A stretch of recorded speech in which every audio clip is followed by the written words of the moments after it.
Calling to order the planning board meeting of October 12th, 2022. Today we have as planning board members, Christy Anastasia on Zoom, Gloria Kuja, Sideways. she's sideways in the Zoom. Here in person, we have Tracy Loftus Keller and myself, Meredith Randolph. Bill Hanley, our regular board chair, is not with us this evening due to a family accident. So we will, I guess we start off with having a vote to have me act as chair. Tracy Keller, I make a motion to have Meredith Randolph act as chair in Bill's absence. See Anastasia, I second that. All those in favor? Tracy Keller, I. Christy? Anastasia, I. Gloria? You didn't vote Oh, for yeah. it. Remember, Oh, Oh, that's right, she's not an actress. Sorry. she's a. Do I need to make a motion to bring her on? Yes, but we need Meredith, I need your vote to make this a free. Okay, and Meredith Randolph, aye. Thank you. Okay, so then now bring her on. Okay. so I make a motion to bring Gloria Kuja. Kunja on as a voting member for this evening's meeting. Anastasia, second. All those in favor?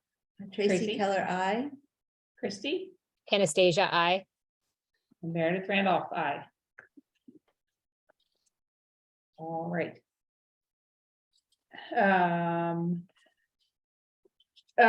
Christy, do you want to give the little Zoom spiel? Zoom spiel. I'm quite sure everyone here has probably had the pleasure of Zooming in the past couple of years. This is a Zoom meeting. We can have up to 500 people. If you have something to say, please bring it into the meeting and not have any side conversations. If you're not speaking, please keep yourself on mute. And then also for the record, if folks can navigate to the chat, if you can find the chat and put your name in there so we can have a record of you attending this meeting. And I'm going to also ask who is on the phone with the number ending 9600?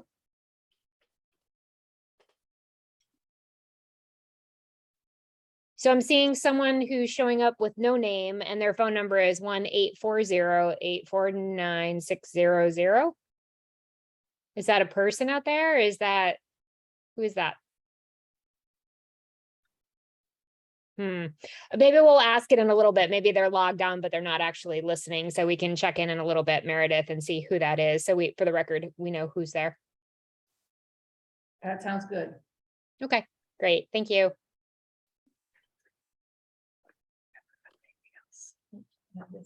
Next, I think. Okay. So next order of business is to approve meeting minutes. We have meeting minutes from September 14th. I was not present. We do not have 3 people. Okay. We can't vote on that. What was the August set to, Heidi? Do you remember that? I don't Wasn't the date remember, wrong? Remember the date? It's either August 9th or Yes. August There was a 23rd. date, wrong. Yeah, We voted on the wrong date. All right, we'll do the minutes next time. I'll look that up and get it to you tomorrow. Okay, so these are on hold. All right. So on to the first conditional use permit. We have application 011-2022.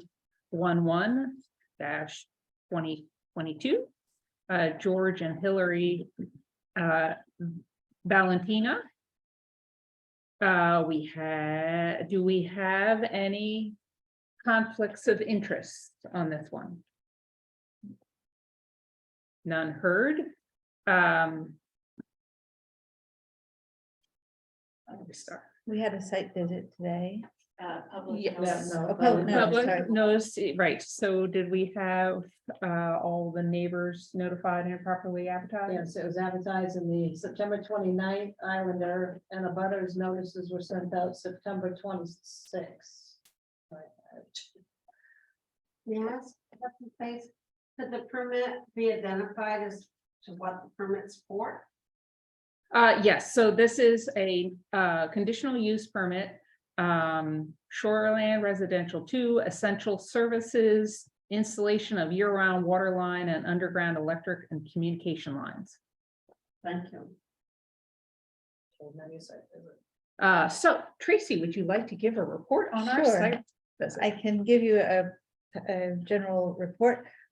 We had a meeting at the site at 3:35 and we met with representatives from with Zachary Jordan from Hughes Company and Renee Courtemanche from, I can't say the name of the company either. Hedifine Engineering.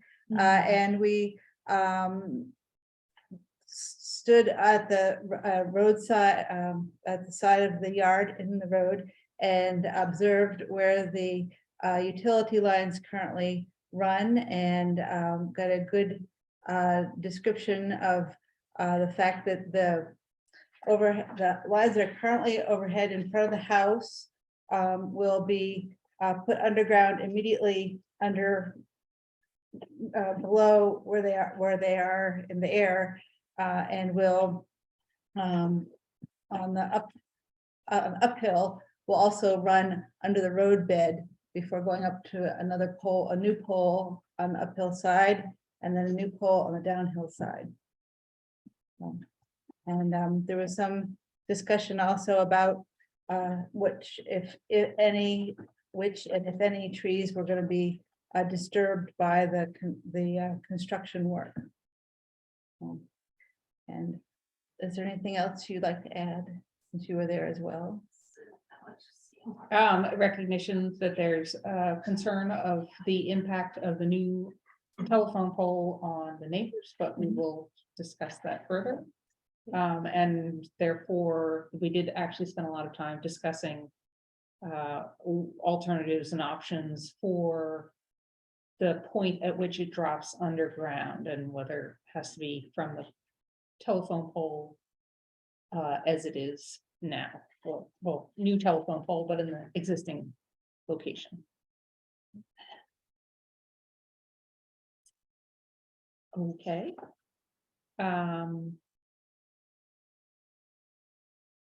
Give the presentation. Yeah, Brady, do you want to give your presentation of the project?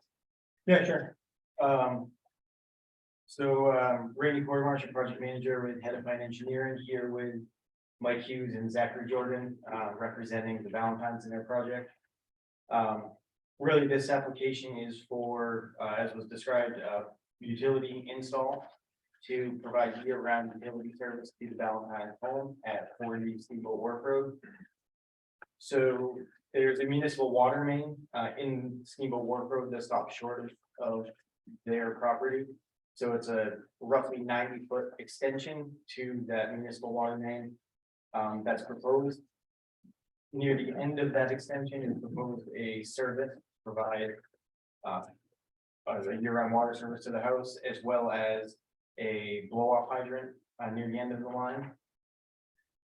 With the layout and kind of coordinating of that, we've had a few rounds of coordination with Mr. Slack from the water department, who's been pretty helpful, giving us some guidance on the district standards, just to make sure that we coordinate there. We included a letter from Mr. Slack in the application, just kind of stating that we've coordinated and full design plans have not been prepared for this extension yet, but he needs to approve those before anything can carry on. So that's kind of a brief overview of the water. As far as the overhead utilities that are being proposed to be brought underground. So on the north end of the Valentine's property, there's a pole, an existing utility pole on their property. It's proposed that is replaced with utility pole that meets standards set forth by Versant, the utility district. From that new pole, the overhead lines will be brought underground, running from north to south across Valentine's property to a new pole that's proposed and the south side of Steamboat Wharf Road in that area. So in between, kind of that's point A and point B, in between there, the line would be brought underground.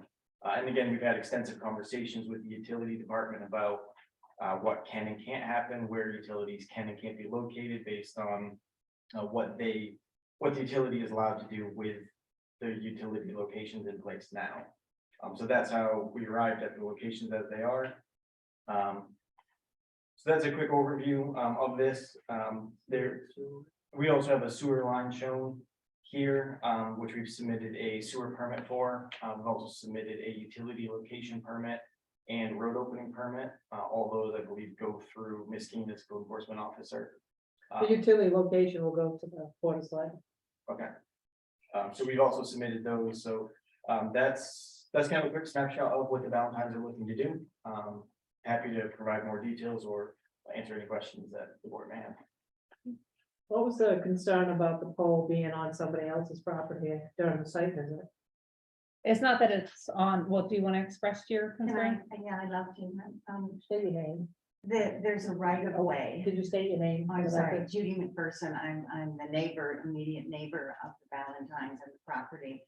And between our two properties, there's a right of way, where the telephone lines, including the one that's going to be replaced, runs up between our two properties. And I have a long-standing concern, aesthetic concern about the telephone poles there. And have spoken on many occasions to my colleagues here, as well as to the Valentines about what replacing them in some way or minimizing them, because they do impact aesthetically, particularly on our view out from our property.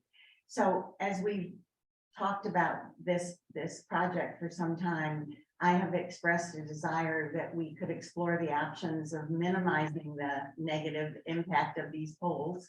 And particularly since one of them is now going to be higher and probably a bit more objectionable, at least in my view, in terms of what it looks like from particularly in our view, that we could explore all possibilities. And one of the possibilities that we talked about today was to bring the pole down closer to the road and to have it then proceed it with the same, putting everything underground, no other change. It would just come down lower to Steamboat Wharf Road than where it is proposed. That involves, as I understand, technical things that I certainly can't understand or speak to very well, but it involves, as I understood it today, perhaps restringing some of the wires going up the right of way. Because it would put added tension on them and there would have to be restrung. I don't pretend to understand that fully, but would necessitate some additional wiring there. But it is feasible and it doesn't, I think, involve many more tree removals that are already planned with the existing one.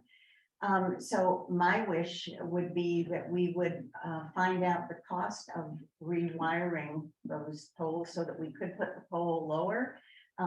Nobody today seemed to be too aware of what the cost of that was, if I'm correct. Renee, is that, I know there's a cost, but we don't know what it is.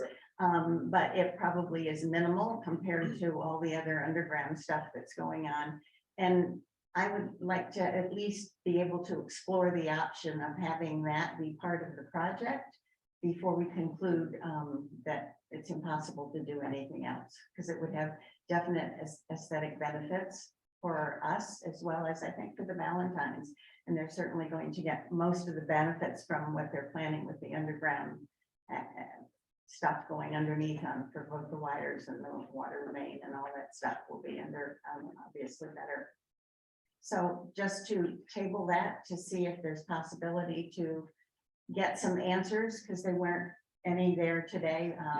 People didn't know them, and easement related questions as well. So just to ask if we could please explore that and go the extra mile. And I apologize. I know I've been persistent and we've been talking about this for many years and we just don't seem to get to the end of the questions and answers. Is it a utility easement right away that goes between you guys? You know, it's, Or is it we've just had a lawyers look at it, drainage both us and ditch? Valentine's, and it's been there. Nobody knows who gave it, when it was given, and. But does it describe it, the deed as a utility easement, or does it say it's I like a don't drainage remember, and I haven't easement? looked at it. I don't know. I have to, obviously, I can look it up at home. Do you know? We haven't seen, I'm not a real estate lawyer, but we have not seen documentation that shows that it's an official easement that's been recorded. A lot of what there is, the utility company looked at what they have for easements. And those utilities were put in back when paperwork was not being done for that. So we know that for the utility, the overhead utility itself, even crossing the Valentine's property, they don't have an official easement in hand. for Is that. there any way to move that pole so it's closer to the roadway? So that is something that we explored. We met with Mr. Pearson on site on a number of occasions and with utility to look at that. And there are ways that it could be moved closer to the road, but it generally has to stay in the path of the overhead line now, according to the utility company. There may be, opportunity to fully reroute that line, but that was not a hoop that they were willing to jump through. Do you know the width of that utility right away? Off of Steamboat Wharf? Like what the road right away is? Yeah, what the width of the, We're not aware that there is an official right of way. The utility company looked into it, couldn't find any documentation of it, so they're just. do you know how going with wide the road is? the paved surface of the road. Steamboat Wharf Road? So what we've seen is, or what we were told from the Public Works Department is that has from the center line, I think they said 16 and a half feet either way. Is what So they're it's, they're saying it's 33 feet wide. right. May I have one other thing? I was told by Consolidated Communications that some of the lines, because there are now, I think, 7 or 8 lines going up the right of way. They just keep adding them, but some of them are obsolete. So it would also be an opportunity to take down the obsolete ones and lessen all those eyesores that are going up the hill. I'm just looking at it myself, and I guess I hadn't, I knew you were crossing a road, but I didn't really focus on the fact that you're digging for submerging the water under the roadway. Mhm. Has anybody looked at the possibility of leaving the telephone pole that's of concern in place because it runs up? Well, I guess that would be east. But the section of the shared utility that runs south, running that underground, because it's only a short distance between the two trenches that you're digging under the road, could you just take that whole line and drop at the pole on the south and stay under the road to the pole that had all the weeds growing all, or that had the bittersweet growing all over it? Oh, so the Just go underground under the road, because you're, crossing Steamboat Wharf Road at the north side. Northwest. well, you'd have to, because if you're gonna have to dig up the road for the water there, just continue it to the trench that crosses the road. Rather than crossing the road, just connecting those two trenches. And then you'd have to make a little connection at the north end to make it to that pole. You can't remove the poles that's there because it's got power going up that way, but then at least it wouldn't change for her. You could pull the power off of that one pole. She'd still have a pole in her way, but it would just be what she's used to. Mhm. And then it just be, you're already burying power, which a lot of it's the equipment, as we discussed. So there's some additional trenching. And you're already into the cost of underground power, so. So are you, I'm not sure I understand. Are you suggesting to continue the water trench to interface with this trench on the south side? So that first of all, we've been through like iterations Mhm. with Versant. When we first met with them to discuss crossing the road, which Judy was there and suggested, and Versant was, said, no way, could they do that? They did say They couldn't cross the road. How do you mean cross the to road? go under the road. Well, they couldn't go under the road. Yeah, they didn't even want to talk about it, actually. And then we talked about moving the pole down the hill. Judy was there for that. Right. They said they could do that, but they would have to cut. There's some big trees. There's a 16-inch spruce Mhm. there and a big birch. And they said they need, I think it was 20 feet either side for clearance. So they would be cutting those two trees, which I believe was discussed with Judy. I wasn't there for this, but, and Judy said, oh, I don't want to cut those trees. So, and I know that Kim had expressed concern about the number of trees that would have to be cut on the property when the new house is put in place.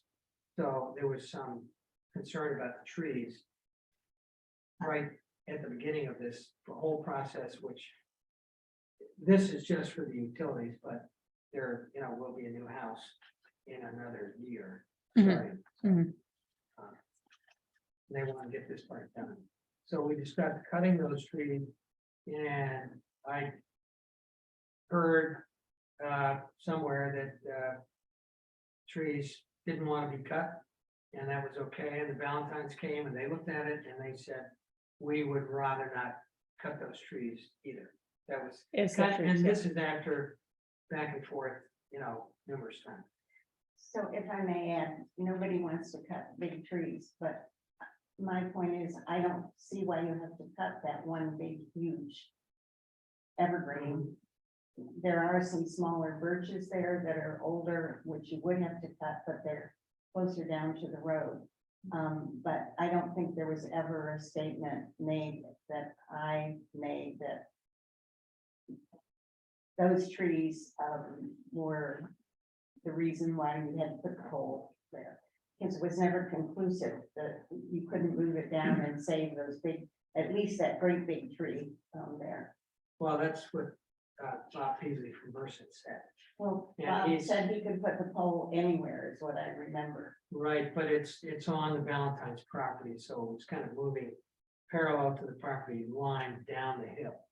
Well, It's, is it possible to rehab, I know it's a pain and a nuisance and nobody easily is fed up, I know also. But I'm not sure why you would have to take down that big tree. I don't think that was necessarily the case.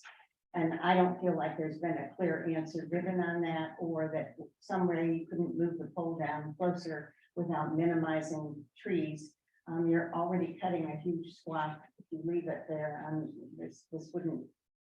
The other thing you have to take into consideration though is, and this is a comment directly from the utility department, is moving the pole downhill has dramatic effects on what would happen on the line that runs I uphill. understand that. So you'd be looking at a 20-foot swath that would have to get cleared running all the way uphill.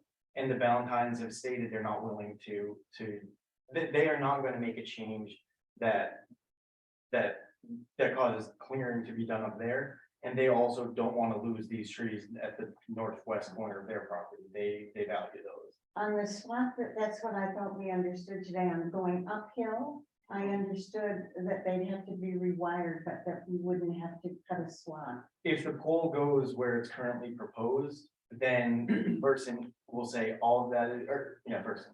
They'll say all of that is existing and we don't need to worry about it because nothing's changing. But if the pole moves even like, I think he said they have like 2 to 3 feet that they can move that pole with the existing wires, but if it goes any more than that, they have to string new wires all the way up, which means new wires, new poles, and new clearing swath all the way up. Because they have to get a truck up there in that zone to string those wires. And so the Valentines looked at that and were not interested in doing that, nor were they interested in losing the trees at the northwest corner of their property. And the other reason that I think those trees would have to be cleared is that if the pole moves down the hill, the hydro they need access to maintain it. Do you So- mind stating who you are? I'm Mike Just Hughes. Mike Hughes, Correct, okay. yeah. It's Um, okay, just so that it's on the record. Sure. So they would have to, those trees would be in the way of maintaining that pole. What the Valentines have agreed to in leaving that pole where it is they would have to build a kind of an access ramp so that the hydro could get to that pole in its current location, just to maintain it. So that's part of what's gonna happen on their property. There are no big trees in that under that line currently. It's all little stuff, pretty much. So they're trying to preserve what is shown on the site plan as a little bit of buffer between their house and the road with those trees as they currently exist. Could I ask a person?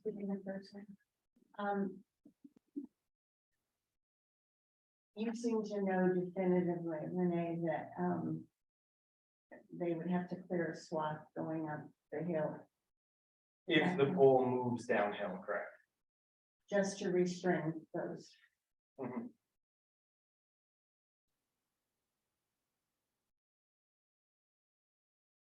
I thought it was a cost that I heard you say today, the Valentines didn't want to pay for the cost of that. But it wasn't, I understood from some of the other people there that you could restring that without cutting out. No, I think it's not just a one faceted approach, it's kind of the group of all of it. Because there's a solution where they don't have to get into that, they don't have to spend additional funds on the lines that go uphill and it includes clearing of the swath, it's kind of everything together. They said, we have a solution that doesn't require any of that, that's our preferred option.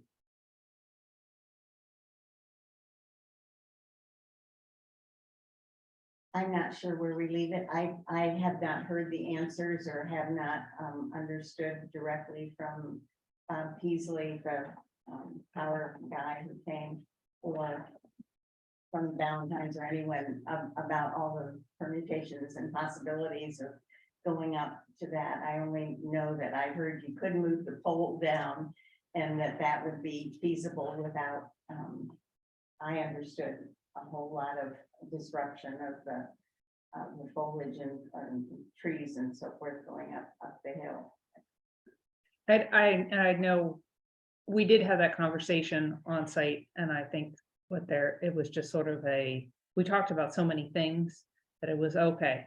Yeah, so we could rewire those, you'd have to pay for the wires, and that it was just sort of an oversight to think about, and because at some point in the conversation, we talked about how they get their elbows out and they have to have their 20-foot swath. But then we just kind of got focused on well, if you wanted to do that, you'd have to pay for the new wires being strung. If we moved it down. And that got kind of a focus, and I think they forgot to mention, no, but that means they're gonna have to clear this, they're gonna count that all as new. So where they rewire, they're gonna want that 20-foot wide swath that they like to cut everybody's trees. It's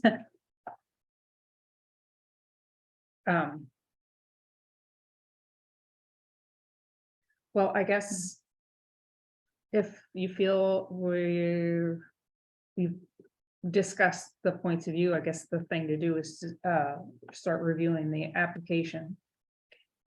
We have comments also on this application. Okay. Now, What point do we decide? Did we officially open it to the public? No, I was gonna say, when do we just say that the application is complete?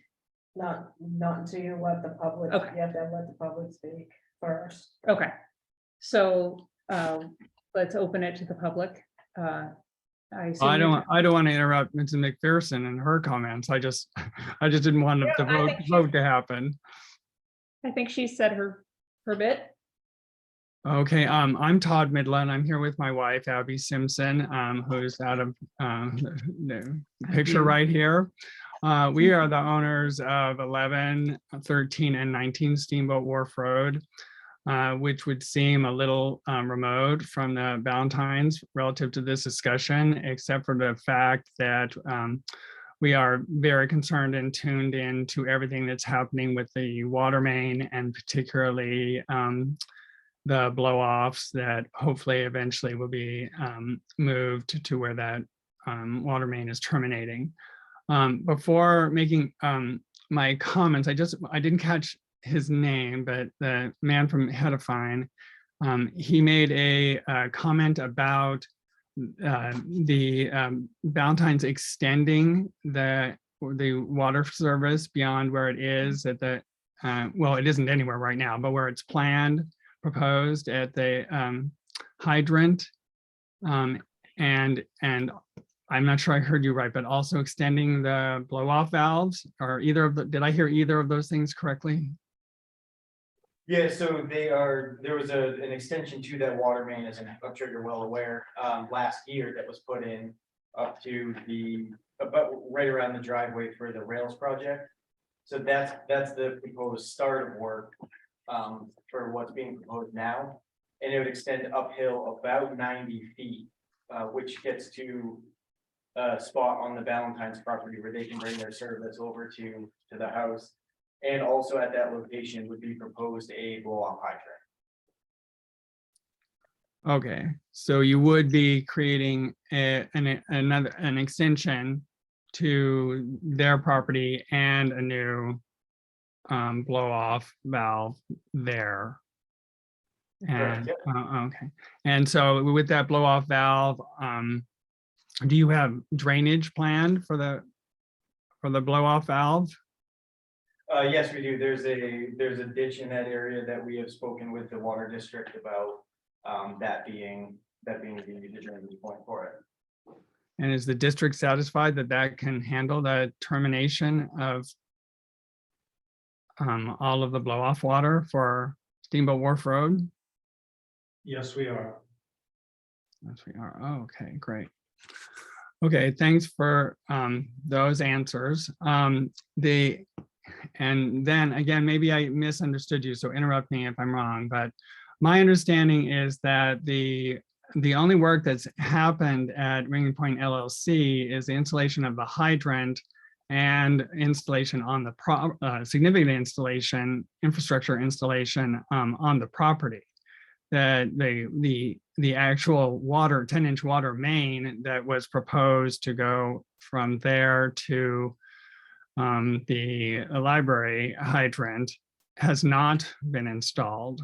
Is that not correct? That's not correct. They've installed 300 feet that is active right now in Steamboat Wharf, and they have a portion of their water main installed privately on their property. So of the, I'm sorry, but is that you, Paul? Is that who's speaking? It is. Yes, Oh, okay, great. So the 300 feet, and when is their plan to install the rest of the linear feet? It's like 1,000 feet, isn't it? I think the total was 1,000 feet in the public road. They've probably done 300 or so. And they intend to finish it this fall, winter. Okay. Do you have concerns about this application, or are you more Yes. concerned? Well, that's, it was getting the concern about this application. I do have concerns about the other application also, but the concern about this application was that it concerned me that, it concerns us, that they were, that you were prematurely approving a additional application to install water when there wasn't any water to be installed. And so as you go through your checklist of what the effects would be for installing water at that property, you really wouldn't know, because you don't know what the consequences of of having water there currently would be. There is no water, there is no active water there. The water ends at my, what's the year-round water ends at my property at 19. And so the idea was that there's a co-applicant project between Ringing Point LLC and the district, and they're responsible for the water main from the Ringing Point area to the we'll call it the library, or around the library, the hydrant. And so, and then there's a distinct and different non-approved project, which is on the agenda tonight. So the reason that we are concerned about this application and you approving this application is because what if there never is any water? You know, what if it isn't done Completed. correctly? You know, what if the blow-offs can't be moved, which are currently on our properties, you know, can't be moved for whatever reasons. You know, it just seems to me that if this can be separated somehow, the water portion of this conditional use application should be separated and until such point that there's actually water there.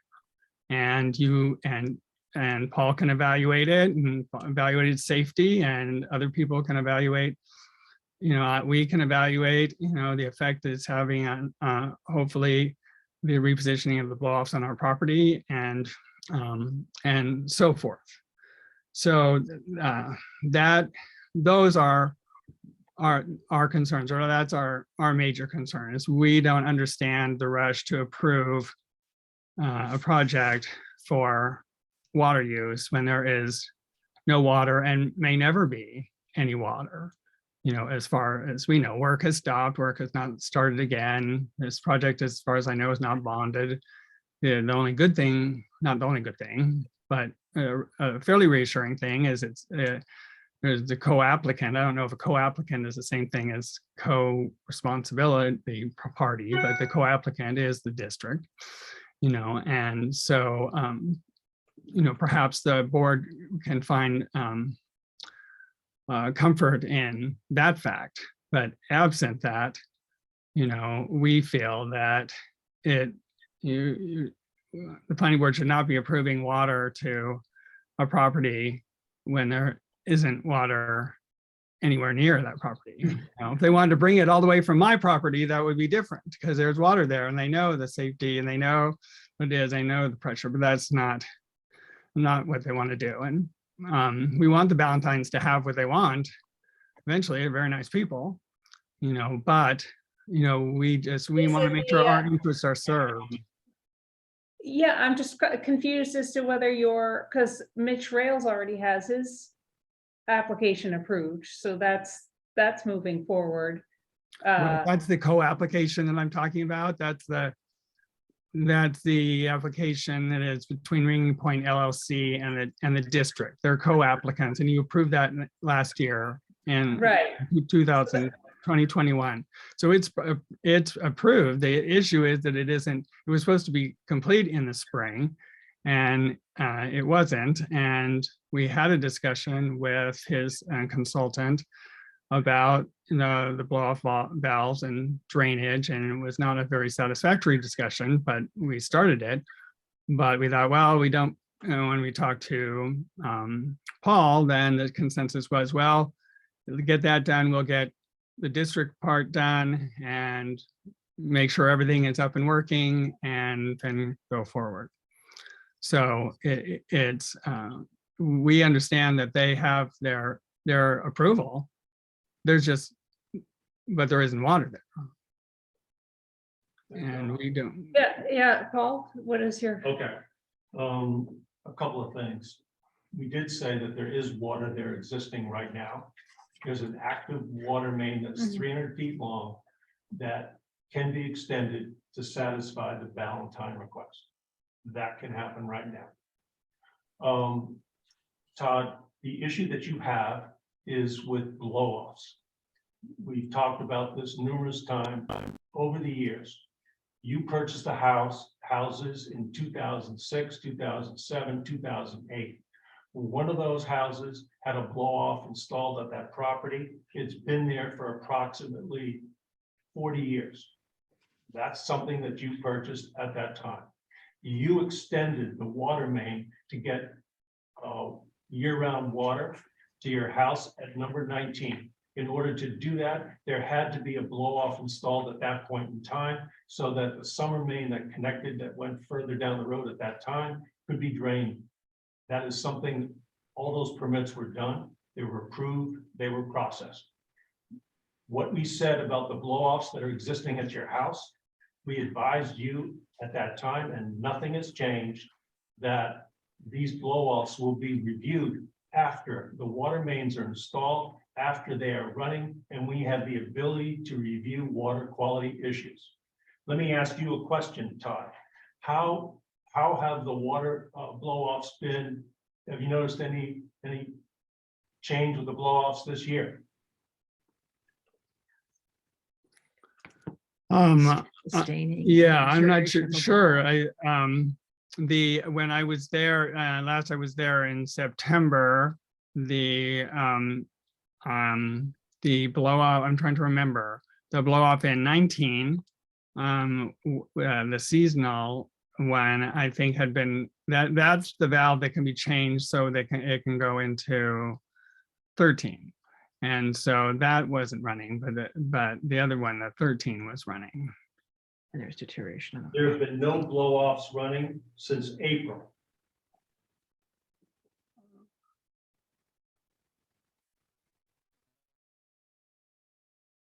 Okay. So what effect is, Our anyway, situation remains the same, Todd. You know, okay. talk So I about this project that's understand. supposed to be completed in this spring. Well, that would be great if it was completed, but you know, doing these construction projects in the middle of the winter time for Greg Johnson and their crew to get that done, he's advised me that their project is on schedule. Do I believe that they're going to complete their project? I do.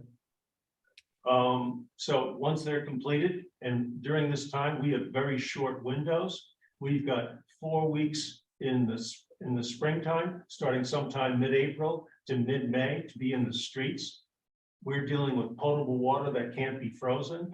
We have an opportunity in this fall to go ahead and try to get this done.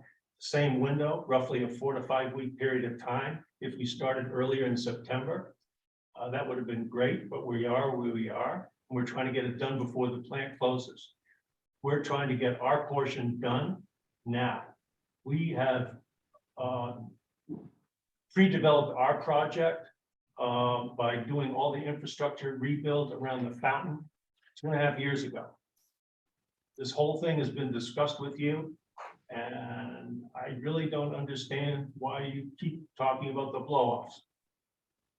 Well, I think you understand why I keep talking about the blow-offs, but anyway, you just said that, and getting back to this application, you said there's 300 feet of water main. Where does the water come from that feeds that water main? It's being backfed around the hill. So it's seasonal water being backfed around that. That's correct. Okay. So there still is not Year-round. year-round water. That project has not been completed. Correct. And, right. So I think you could have clarified that when you were so effusive about the water being present. You know. So anyway, I want the board to be able to go forward. You know, that's just my feeling. There isn't a water system there For year-round. you know, for year-round use. You're approving this for year-round use, and you're approving an extension for something that, you know, may work. I don't know if this seasonal backfed water has been tested and where the blow-offs are and where it's draining, and we can talk about that. We can talk about that right now. The water is tested on a daily basis. There's no issues with the water quality. None. Right, and where is that water? Well, there's presumably there's a blow off there. And now with this active hydrant, which I didn't realize that was active, or this active site. So where is the water draining to now? The blow off, Water running through the rails property right now. right? And is that where we expect it to continue to flow? I mean, having it flow down the creek, that's not a good solution. Presumably, as head of finance suggesting. I mean, is it fine with you that they move their the blow off valve further up, and then will you only need to do that when you're cleaning out from where they are until it's extended further, or what will you be doing with that? What's happening now with the blow off, and what is your intention? I said that when the water main is complete, the new replacement water main is done from Steamboat Wharf, the wharf itself, back to the library. After we have had an opportunity to replace our water main from the fountain to the library and have them joined up, and we have that operating for well over a year, we can then make some judgment calls in terms of what we expect we can do. Am I correct in understanding that the blow off valves are about draining the systems when Yeah. going into winter? Right. So if you're increasing the capacity of the year-round system, aren't you reducing the impact of any blow off valves? I mean, Well- this well, application is Well, about, let's do a couple of things, and one of the things they can do is improve water quality. When you Flush replace the and have system. brand new water mains, yeah, that's a big plus. That's a Yeah. huge thing, but the big factor that we've got here is we're trying to get fire water protection right, up there. Yeah. And also improve the fire water quality for the residents right along Steamboat Wharf Road. And so for the first time with this project, we have a hydrant that's now located at the entrance to Steamboat Wharf. We are going to have a hydrant up on Cooksey Drive, which is the first time they ever would have fire water protection available to the fire department. As Fire Protection Week, that's a kind of a big thing going on at this point in time. So I think that should be front and center in terms of what we're trying to accomplish. but There's that's a lot of- your application in terms of this application and Todd's issue of blow offs. This is an application to take seasonal water and make it year-round water. So that in fact is one less use of a blow off, because it doesn't. It certainly can be. So Right, then other than your concern about it getting hooked up, but the risk of there not being water to hook up to is the applicants, we certainly can put a condition in there that the application is, if we choose to approve it, under the condition that there is a water line for them to hook up to, but there are projects in process. The project that they're hooking up to is in process, just because it's not complete. It can just be a condition of the application that this is banking that the project that it is designed against is going to get completed. Right, well, I think that's a great idea. I just want to make one other comment. I wasn't aware of how the blow-offs have not been running since April, and I'm not quite sure, and I hope Paul won't interrupt me again, how he's managed the system with, for years and years, we've had blow-offs 24/7 all year long going through that property. So I'm not quite sure how he's managed to not have it since April, but be that as it may, it's, as long as you're aware of it and you're willing to make it, conditional, before they start putting in all of their infrastructure, there needs to be water there, and we need to be able to send, our consultants But that to date, go Randy, and look and make sure it's adequate.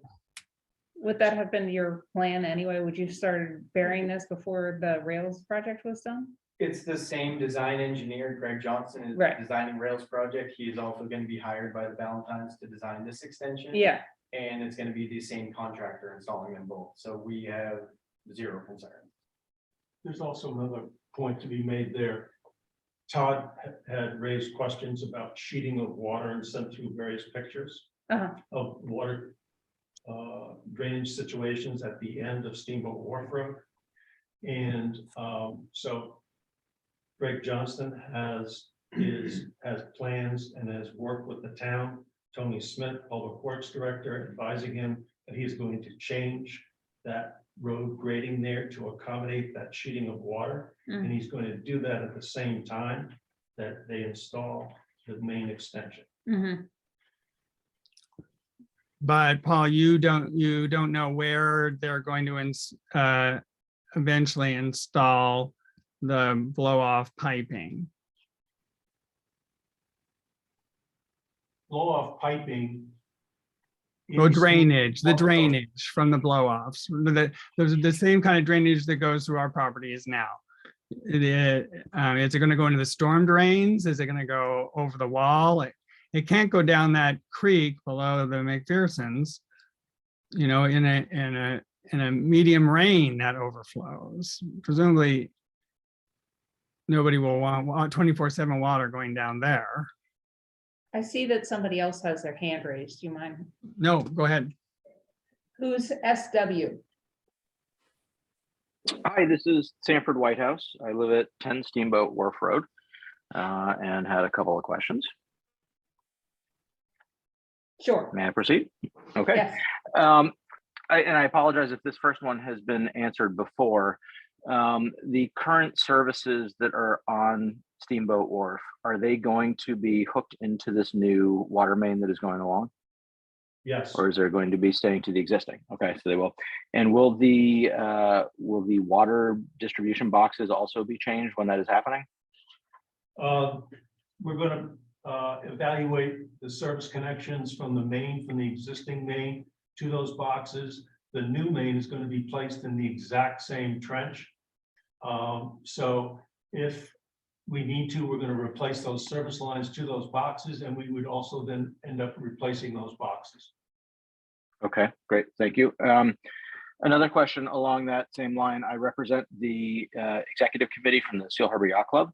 The Seal Harbor Yacht Club does not currently have year-round access to water, whereas my property back at 10 Steamboat does.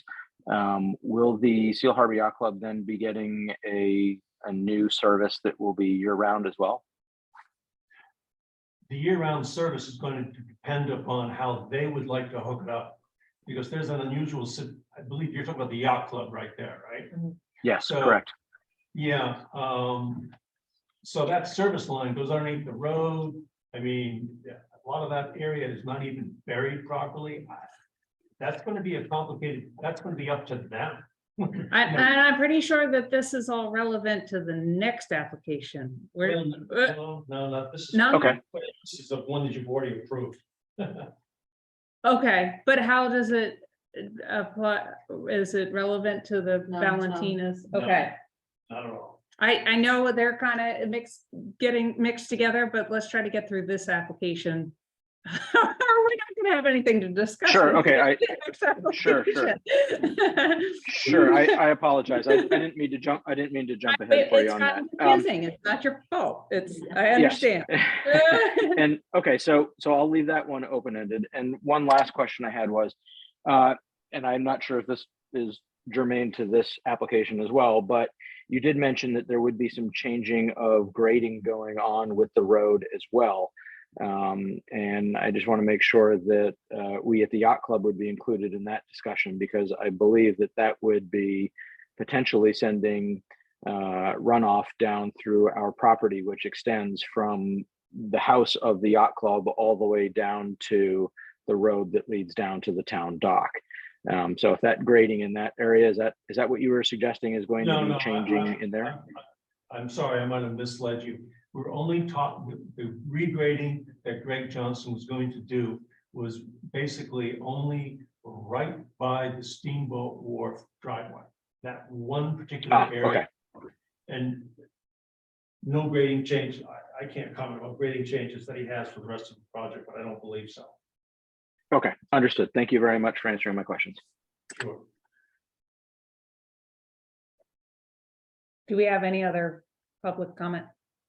Could I ask just clarification? Sorry to belabor this. If you raise the possibility of taking the lines underground across the road, and somebody back here, I don't know if it was Renee, said if person wasn't interested.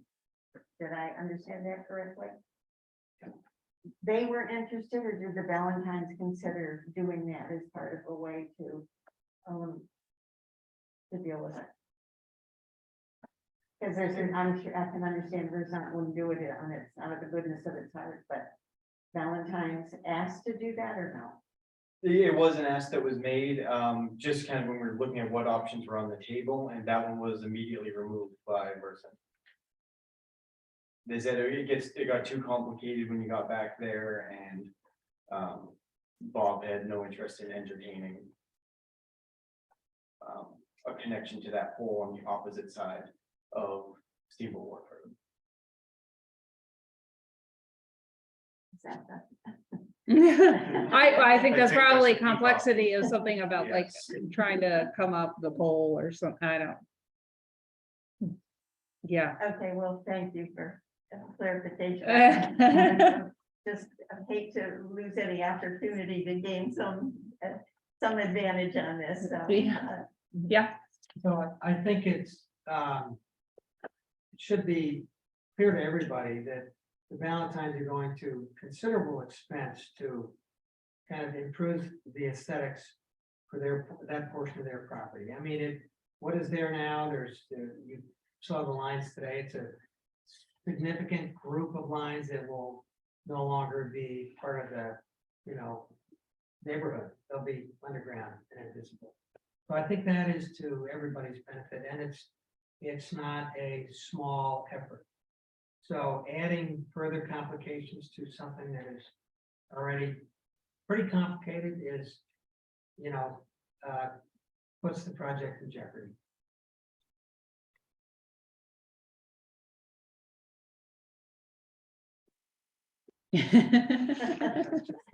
Mhm.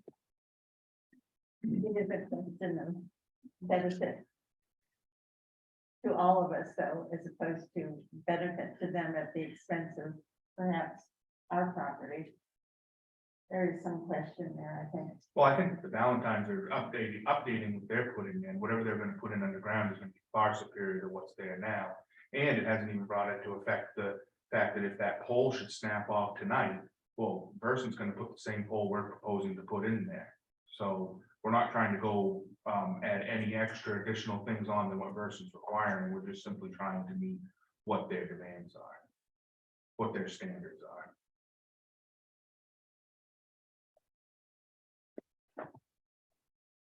So if that's all the public comment, Sorry, I'm Zach Jordan with Hughes Co. oh, appreciate you Sorry. announcing your name.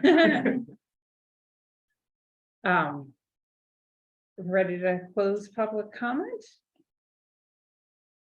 Okay, and then we have review, just, do we find the application to be complete?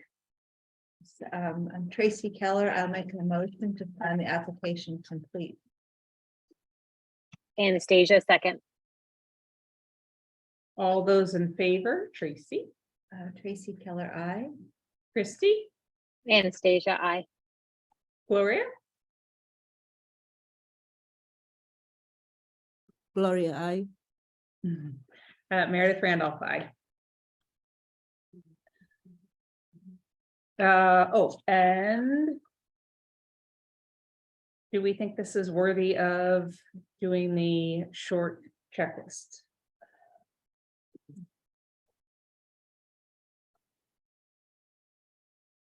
Is there a reason we would not? Because the long checklist is 34 pages long and the short checklist is 4 pages long. I think it goes into more depth on the long. And our application has got quite a bit of detail to it. Yeah, I would make a motion to use the short form checklist, please. We have a second? Anastasia, second. All those in favor, Tracy, Tracy Keller, I. Christie, Anastasia, I. Gloria, Gloria, I. Meredith, aye. All right. So the first section of the land use ordinance for standard use permit approval. Section 6, standards of use permit and approval. I hate to ask and Yes. interrupt, and I know it will cause confusion. Do you want to make a vote to approve? We make a vote to approve and then we discuss Oh, yes. before we vote. Oh, to Yes, this sounds scary, but we go through the process and then we discuss the project. So we will sound like we're going ahead and approving it, but well, it can be, if people are anxious about the application, we're somebody, so I make a motion to approve. do we have a second? Anastasia, second. And now we pause and discuss the application. General performance standards. Am I in the right section? Yes. Do you need Um, a pencil? 6A1. Heidi has a pencil. I don't need one. Oh. Compatibility. Is this compatible with? I would say in general is trying to be more compatible, well. There are plenty of utilities around, so I guess I guess the compatibility is, Here, you just go to this page 3 of. well, I think this is Mrs. McPherson's concern. Is that she's got a telephone pole that she's used to looking at, and it's going to be a taller, more obstructive telephone pole.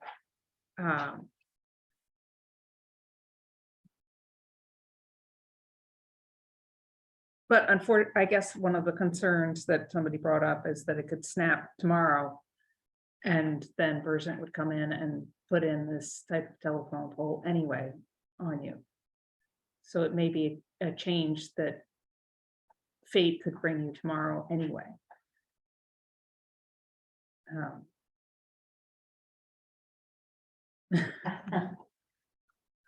I guess I don't, my worries are not that it's gonna snap and be replaced, but that we have not definitively exhausted all better possibilities with clear attempts to make them happen, rather than just Versant saying, oh, we don't want to, we're Bob Beasley not wanting to come out again. But I rest my case. I can't continue discussing it, I realize. Yeah, and I understand you're feeling that way.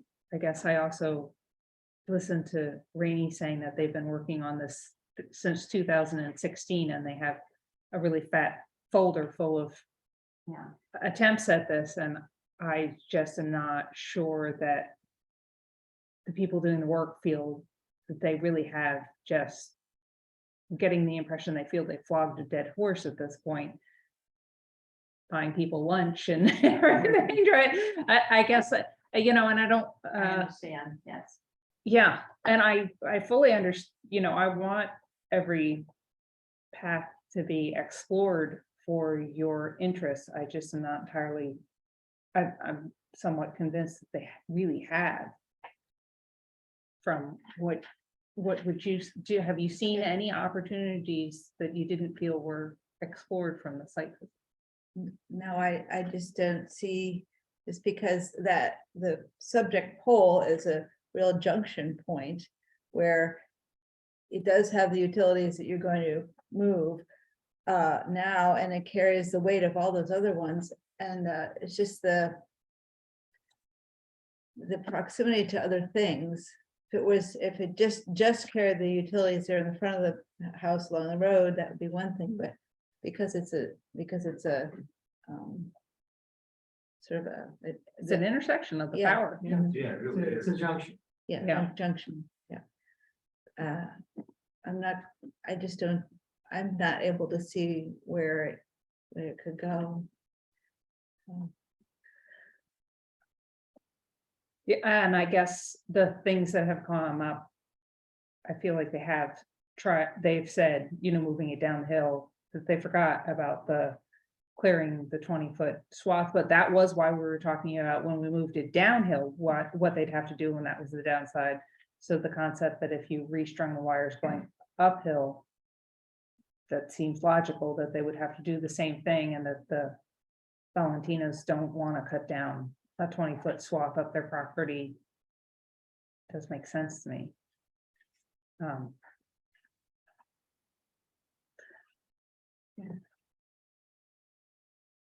I don't know what I don't know what your avenues might be. I just, I know, and it seems that when we come to these conclusions or semi-conclusions, then everybody says, well, it's the power company and, nobody can get through to them. And you were talking about their power, the power company's power and sort of inaccessibility for the ordinary folks' concerns.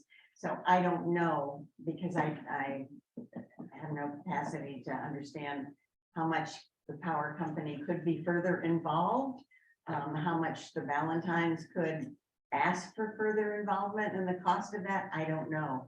And I only hear what they have gone through, which I certainly know, because I've been talking about them with them for some time. I know it's a lot. I just don't know the answers, and I know you can't either. So I think it is a difficult decision here. But I don't know where the power company can be further involved. I guess that's the nut crux of the issue. Yeah. Well, and I guess I have faith in the engineers and their relationship with the utilities. They have the ear of the power company probably better than the average homeowner. And that it sounds like they do know who to talk to, and they bought them lunch. Right. That Is But there they any have- written documentation That's of your conversations with Versant? We Where have they're email, stating they don't want to go the avenue? we have emails dating back, several years of just communication back and forth. I can probably take one up with Bob Peasley telling me he's never coming back to the site until ground's broken. He said that several. Several times. But that's a different, So- that's frustration that, but that's not a clear answer, really. Well, we did, He's been very clear about what our options are and what they are not. It and- does indicate that he's been there enough that he Sure. feels that he's frustrated by the issue and he doesn't want to talk about it anymore, which means he's talked about it a good amount. It actually wasn't Bob's boss, Pat, there last time. Yeah, last time. But it's been elevated to the point in person where Bob brought his, Rebecca, who is head of the records keeping, which talks about the easements and all that stuff. She's the lady that had the 2-inch thick folder. And then Pat, Bob's boss, was there and reiterated all the same stuff that we're saying to you guys today. That this has been talked about since 2016, and they've kicked the ball around the court and haven't, Yeah. shot a goal yet. They need to, start kicking it towards a goal at least. but we did, so we met with Bob, I'd say at least twice. And then the third time, we met with Bob and what Zach just described, his boss and Rebecca. And at that, excuse me.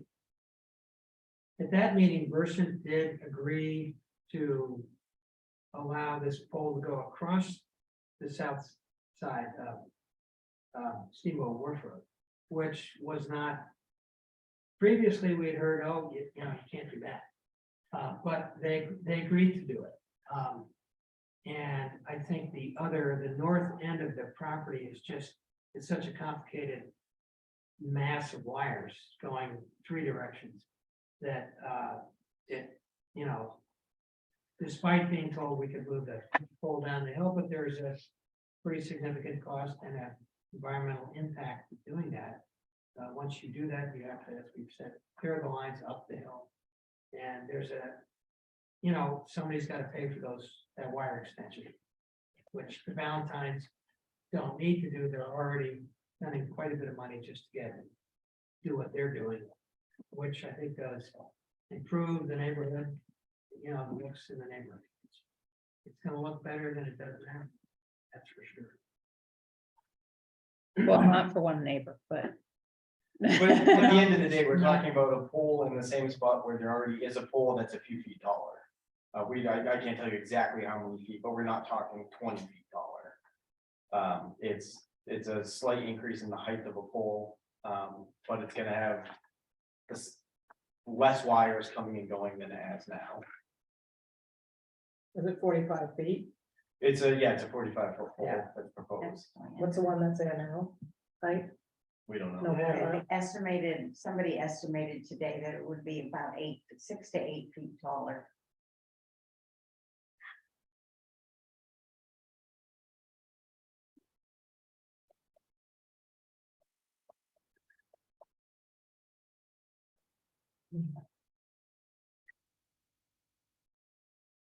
So I'd say that the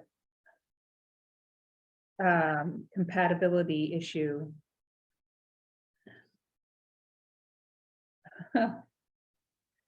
Visual impact, proximity to other structures. Density of development. The concern is with it being 6 feet taller, but that's by code, or by the regulations of the electric company. There's no choice about that. And the visual impact is the concern. I don't know that we don't have the authority to tell somebody that they can't change out their telephone pole, though, right? I mean, it's in a right of no, way. and also if it's generally for view aesthetics, if there's no view easement either. And no, I don't have that.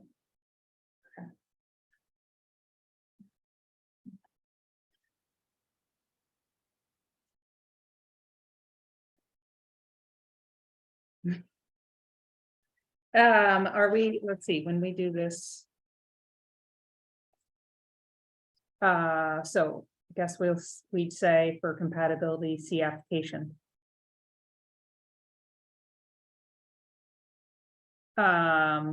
Erosion and sedimentation control is see application. Bare soil will be protected, minimizing initial erosion. All sedimentation will be caught through the use of silt fencings. Highway safety. So the erosion and sedimentation control is see application. Highway safety. Detours will be conducted with all AHJ and will be clearly signed as required.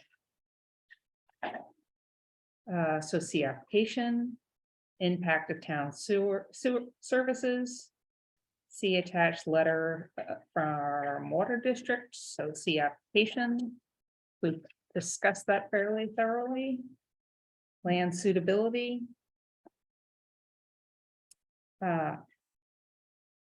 Well, I guess there's the digging of it, utility, proposed, right now, pardon? you got a thorough map.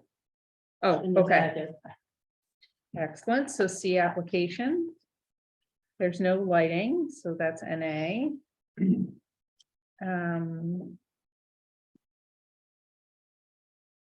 Stormwater, Mhm.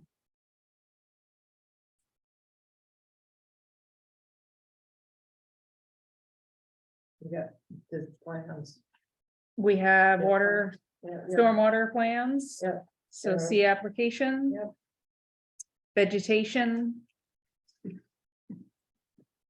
Tree removal proposed for utility construction is limited to only the vegetation needed to accommodate proposed utility construction. The intent is for existing vegetation to remain to the greatest extent possible. See application. Dust, fumes, vapors, odors, and gases. Dust during construction will be controlled by the use of water as required. No excessive dust, fumes, vapors, odors, or gas are anticipated. So do we have a finding of fact? So is that the application? Oh, yes. The sorry. application. So for 6A, do we have a findings of fact and a conclusion of the law?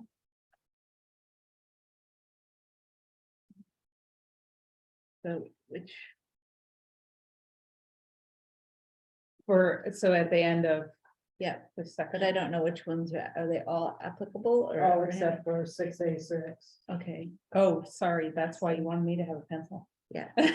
So I make a motion that for 6A general performance standards, all of the conditions have been met in 6A, except 6A6, for which is not applicable, lighting and outdoors. Anastasia, second. All those in favor, Tracy Tracy? Keller, I. Christie, Anastasia, I. Gloria, Gloria, Meredith, aye. Okay, I'm sorry, was that also then for the proposed uses in compliance with all standards of section 6A? Are we, okay, That was for all of 6A. okay, I'm just trying to figure out.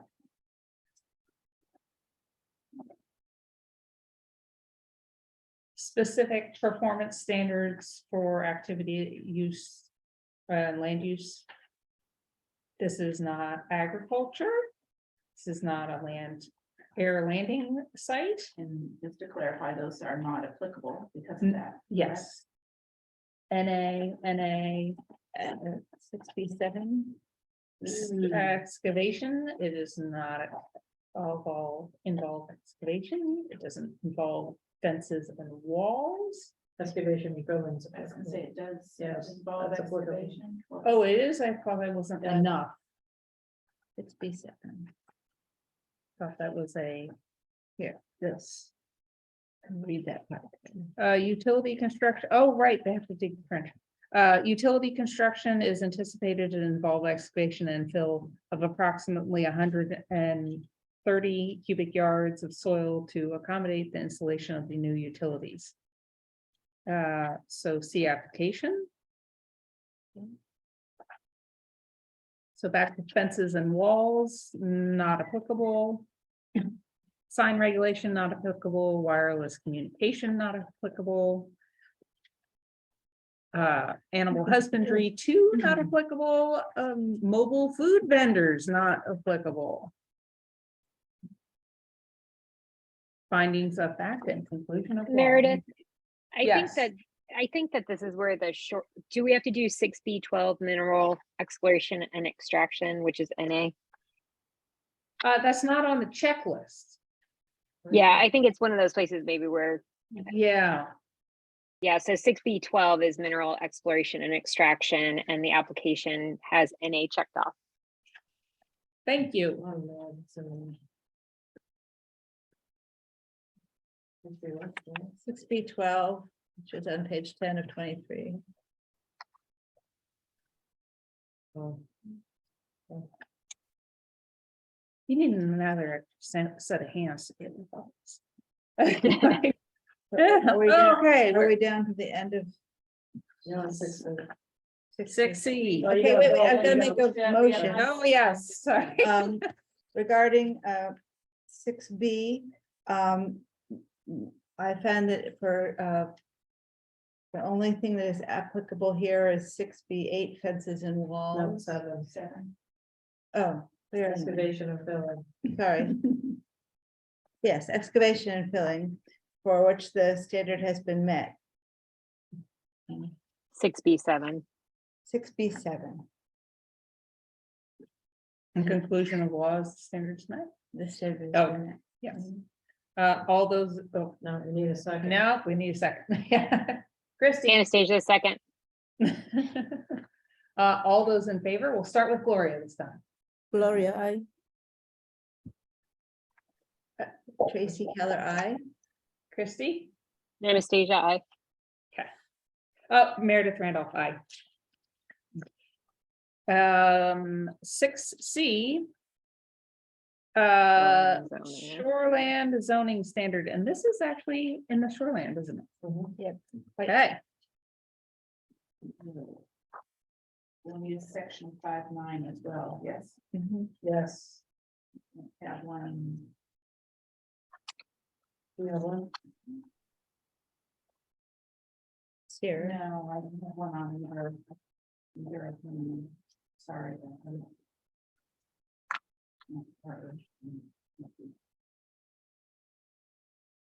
I don't know that I have, oh, there's a 5.9. 5.9 here. All right, so back to 6C. Okay. 6C, agriculture, not applicable. Archaeological sites. C, attached response from the Maine Historical Preservation Commission. That's 6, so that is C application. Application standard met. Applicable standard met, rather. Essential services. This is an essential service. Project proposed extension to municipal water service, sewer service, construction and relocation of overhead electrical utilities to be underground. Portion of all the above mentioned utilities are located within the public right of way. So the applicable standards met. That was for essential services, correct? Yes. 6C6 is parking area. That's not applicable. 6C7 is marine and freshwater structure standards. That's not applicable. 6C.9 roads and driveways. That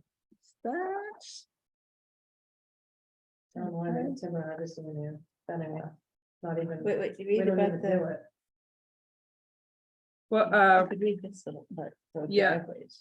no road or driveway work proposed other than returning existing road to existing condition or better as at the end of the utility. So I guess because is that, would you say that's not NA or you say that it says Yep. standards met? Yeah, so I wouldn't say it's the application is marked as NA.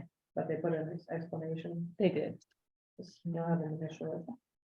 So can we change that and have you mark it on the original copy? This one. Okay. Yep. If you can just initial that one.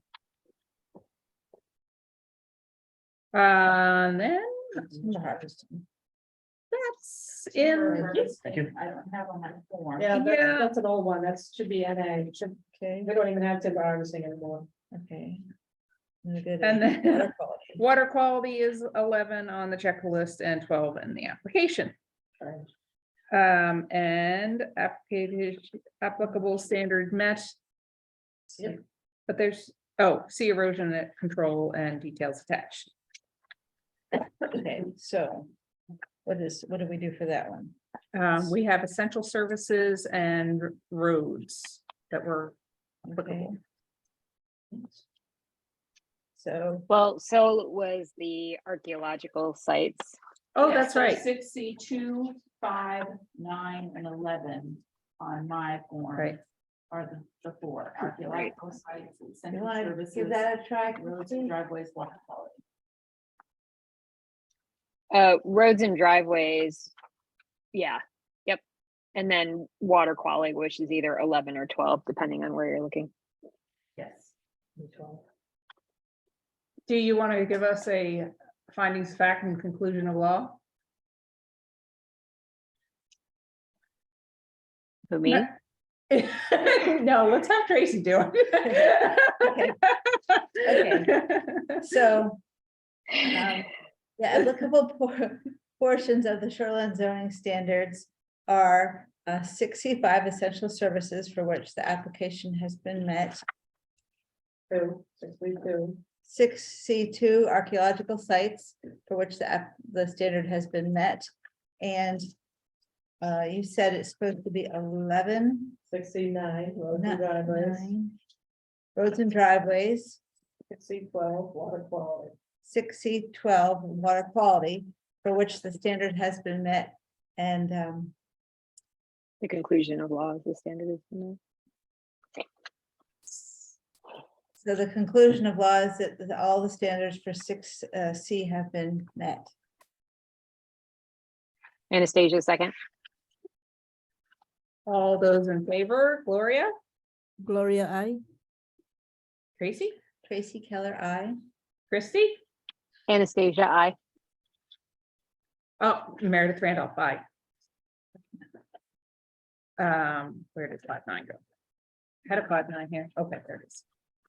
You can charge it down here. The next section we then approve is 5.9 standards. Will not result in water pollution, erosion. Hold on. Sounds redundant if you don't introduce it.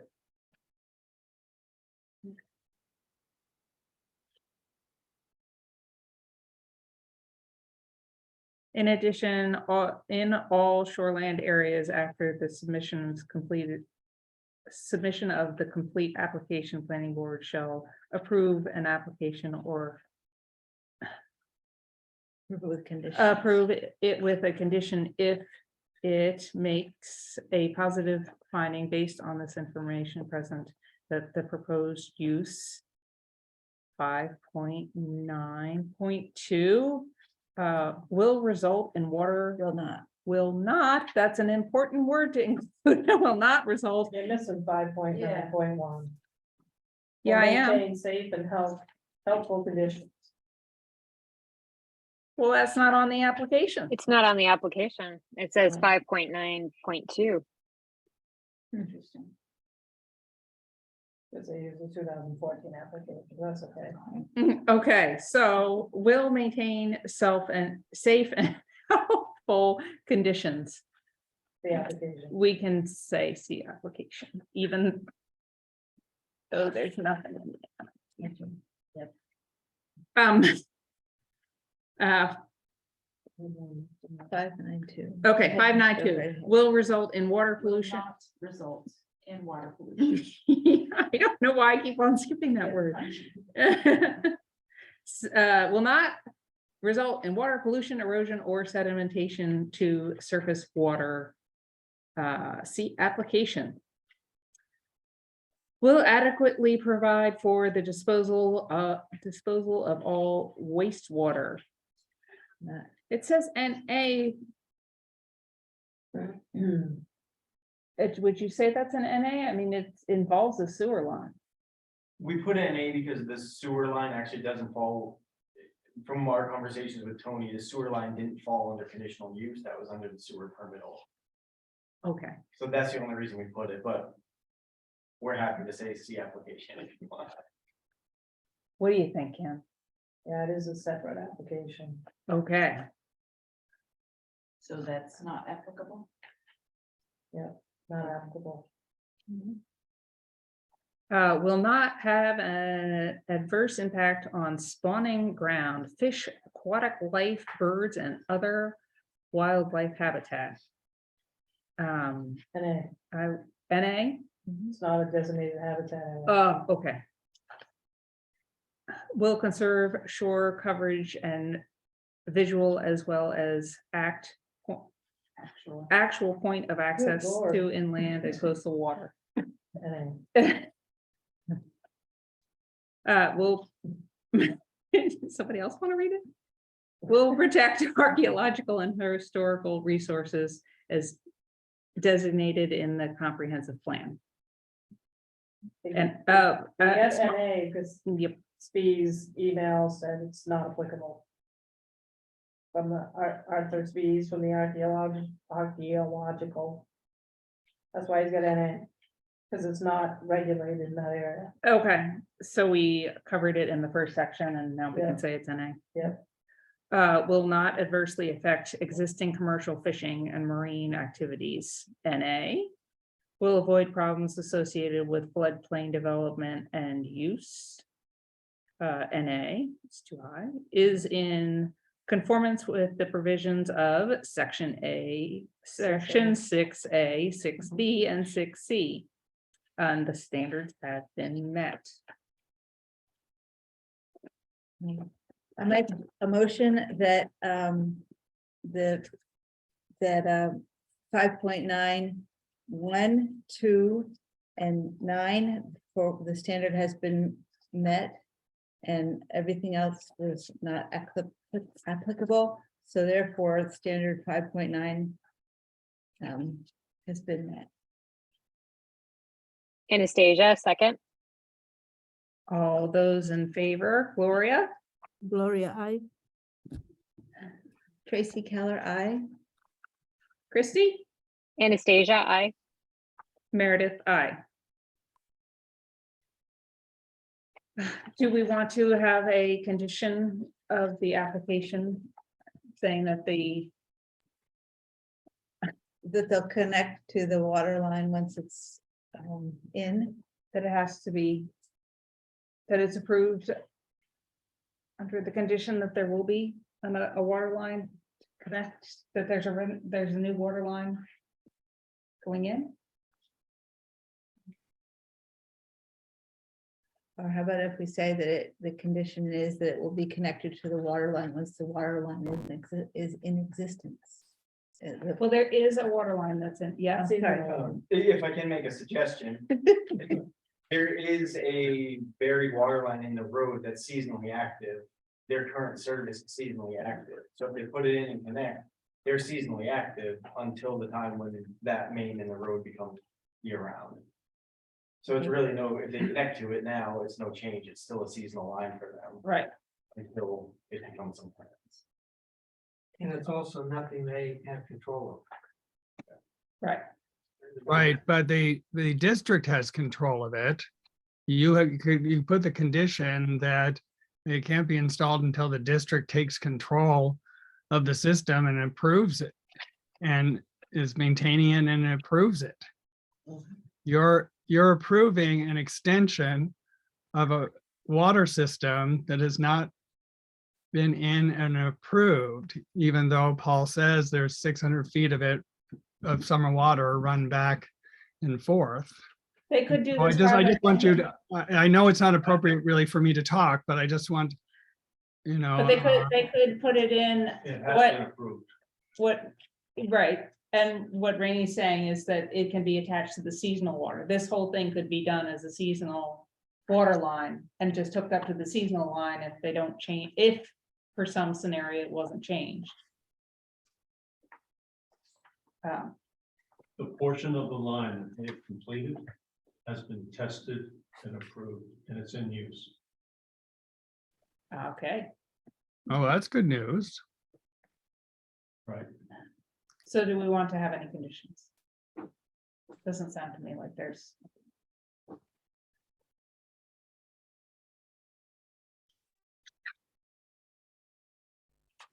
Well, I mean, I presume that Paul approves it later and improves the whatever blow off valves they put in too. That's just routine, I guess.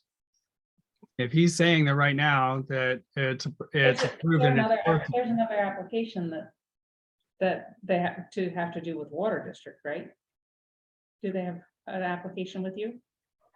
I missed that. They have a separate application that they have to do with the water district? Who, these people? Yes. No. No, okay. Yes, Brandon. I do want to point out that the letter that was included in our application from Paul Slack, I think did note a condition that before the water line gets installed, the water district has to approve design plans for that water main. Okay, So I think that would be one condition that would be needed, okay, and that addresses Mr. Midland's concern yes. that the water district knows what's happening. Is that in, can I get a copy of that letter? Is that in, did you submit it? Yep. Yeah, it was submitted. Okay, great. Well, that's reassuring. I'd refer to the letter dated September 13th, 2022 in the packet. Where it said same thing with the water district. What's the date of it? Reviews the water September? main design and 15th. installation schedule are prepared. To resume ownership of the water main once constructed per district requirements and any conditions of approval. And the conditional use permit. Is that our condition? Yeah, Then. and the district will review and approve design plan. There we go. One more time and a little more slowly. You didn't get that? Slow down. Yeah. Or, you know what? I mean, Just reference the letter. I could, okay, we don't want all that writing in it? No, you can just reference the letter and it'll be Okay. with the conditional use approval permit.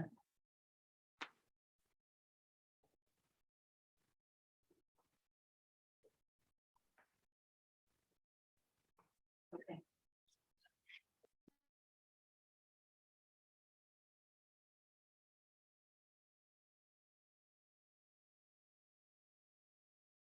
So do we have a complete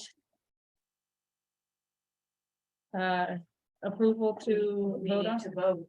Well, on yes, it that, as, so, you, and you were making, Tracy was making the motion? I started it. so Yes. I can Say that.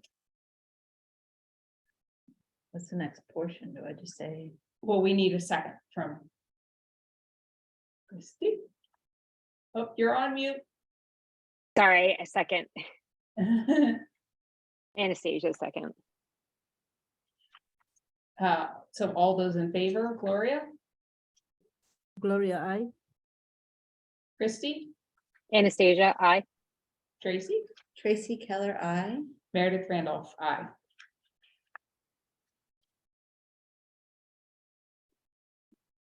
All right. I'm sorry. Thank you very much. So we just wait for minutes from the meeting and that's our approval. What?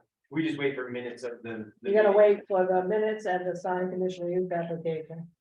Okay, So the two that are on Zoom have to come to the town office to sign the condition, the permit. okay, great. Thank you very much. Thank you.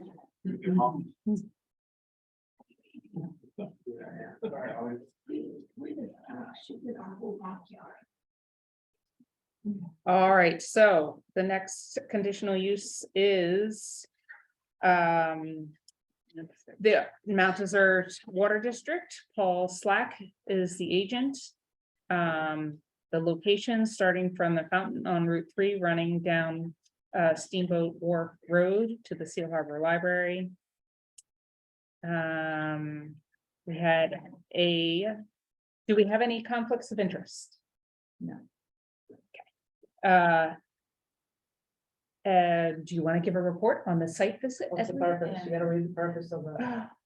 The purpose, public utility, replacement of an existing 6-inch year-round water main with a 10-inch year-round water main. Line. and public notice and the better. Oh, thank you. Public notice in the newspapers, September 29th. The butters notices were sent out September 26th. Okay, how about that site visit? Okay, so I was just a little bit late to the meeting and Paul Slack, General Manager of the Mount Desert Water District, was giving a presentation and explaining that the pipe, the water main is going to be replaced starting at the fountain up by Route 3 and going down the length of the road along the edge, just next to the properties, and I can't remember the exact length of it. 700 feet. 700 feet. And explaining that it was going from a 6-inch diameter to a 10-inch diameter, which would allow the, that much more water to flow through the lines with greater pressure and ultimately supply fire hydrants that would allow the properties uphill around Cooksey Drive to have proper fire department.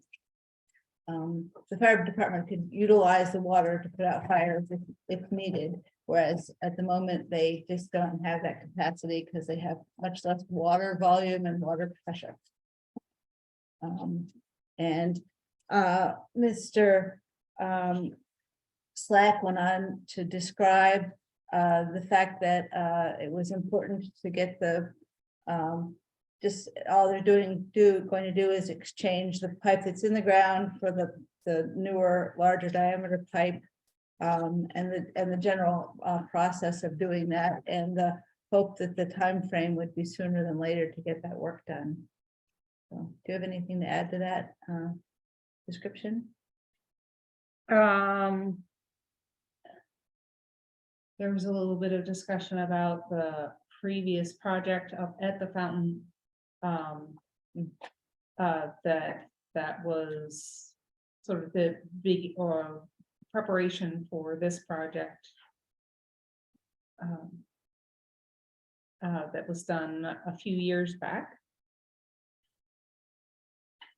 Yeah, right. Would you like to provide a little presentation? Do it. I think you did pretty good. Yeah. Yeah, we did do that preparation for this project at the fountain, get that infrastructure all squared away, and that was about 2.5 years ago. This project has been in the works for several years. There's been some thought that we were doing this project to accommodate rails project, and we're not. We're doing this to improve the water quality and the fire suppression capabilities that we have on that 700-foot stretch. But also the size of this pipe is required for us to be able to actually get the fire protection that we need further down the road when Greg Johnston finishes their project, which is that remainder that has to be done. And that would then supply that hydrant that is located there and at the top of Cooksey Drive, which is extremely valuable to the town, to those people, those residents that are out there. Fire is a scary thing, and the town has had fires, even right on Main Street in Northeast Harbor, and with multiple hydrants all over the place. It's a scary situation. So that's all we're trying to do. We had ordered this pipe. We received this pipe in May, so it's not like something that we hadn't planned. It's something that we've been trying to get accomplished, and we're going to be able to leave our pipe with a stub on the end of it, and which hopefully we can get our project done quickly this fall, and not get into the winter months, because that would be a killer for us to maintain temporary potable water to the other people living in that area. And when we do that, they would then be able to couple onto our pipe, and we hopefully would not have to shut down the water to have that accomplished.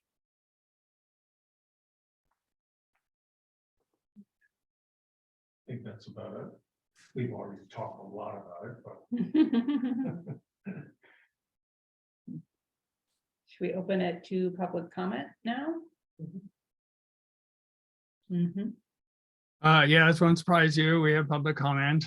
I appreciate Paul's emphasis on fire safety and quality. That that it was not part of the application from 2020 21.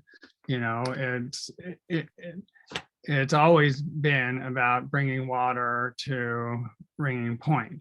The fact that there's tonight I'm learning that there's another fire hydrant going out of the top of the hill is I guess great news. It's going to bring me back to the same subject in the end, where is the water end and what are they doing with it? But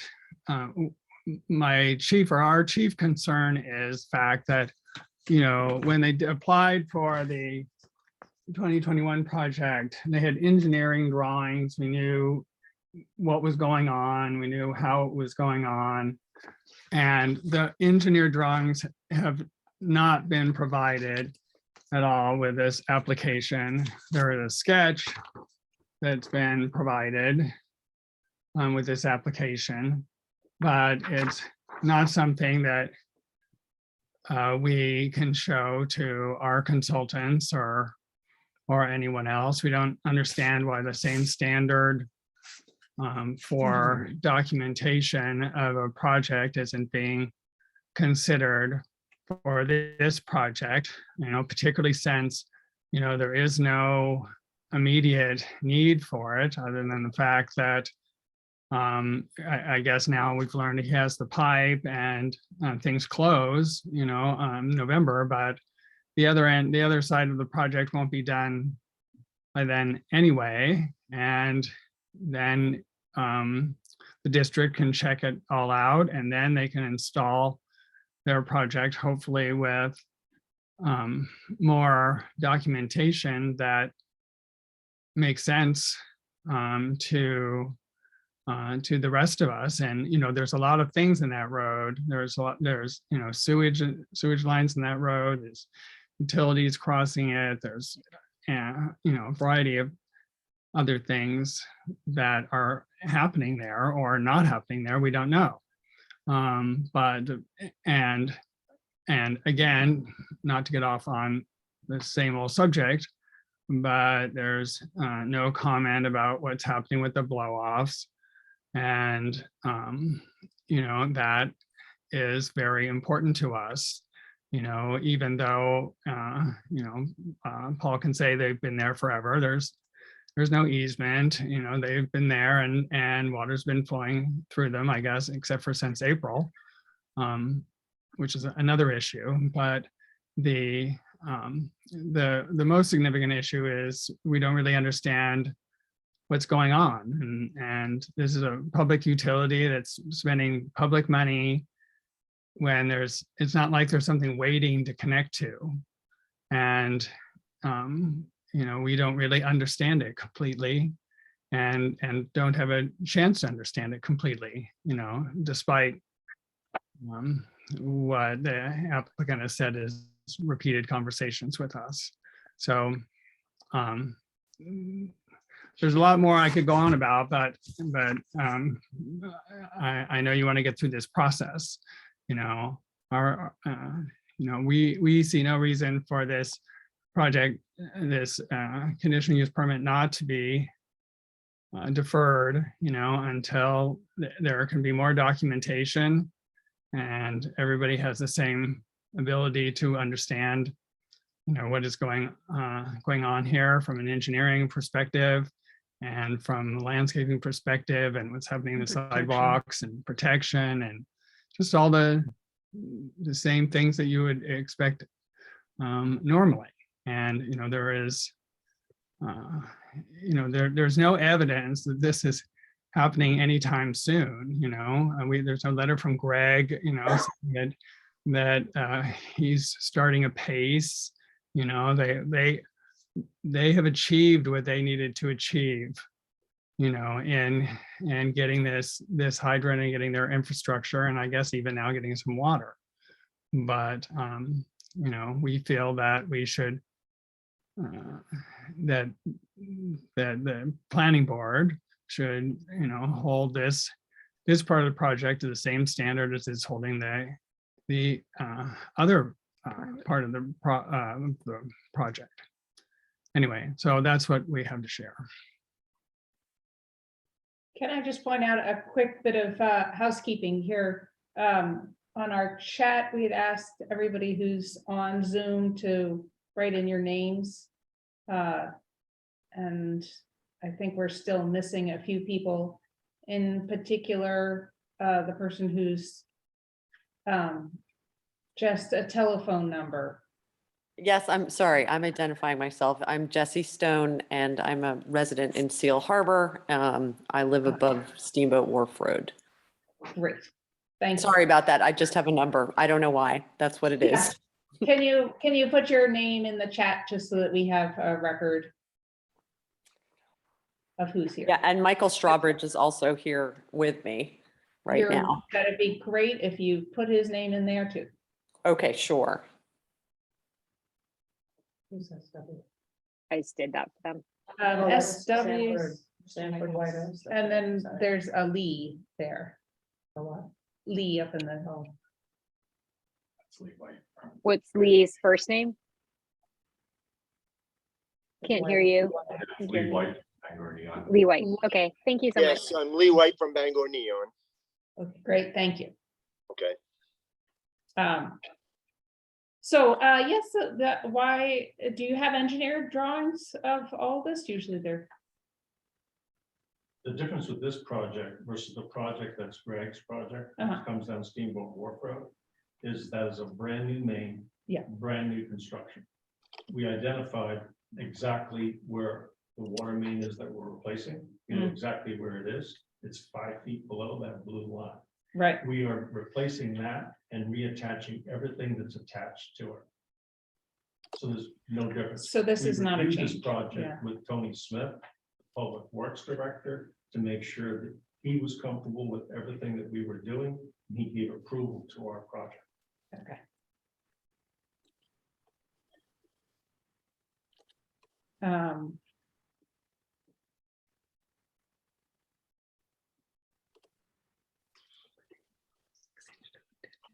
So the engineering plans that were referenced there, do you have a, would that assist us in seeing, could we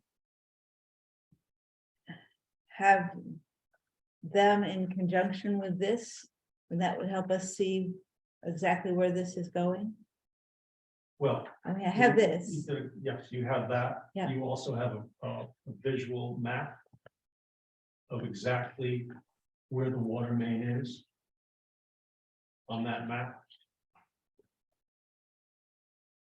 Oh, I And it see shows that one with the entire red area houses. of what's being affected or not being affected, rather. This, okay. We are not going to affect any sewer mains, any storm drainage, any topography outside of the right of way. And there was mention of storm water drainage, but that's not in this section, is that's up at the Right. wharf, so that's not. Right. And the concern are all of these blow off valves remaining the same as they always have, nothing's being Nothing's changed about changed. that. Okay.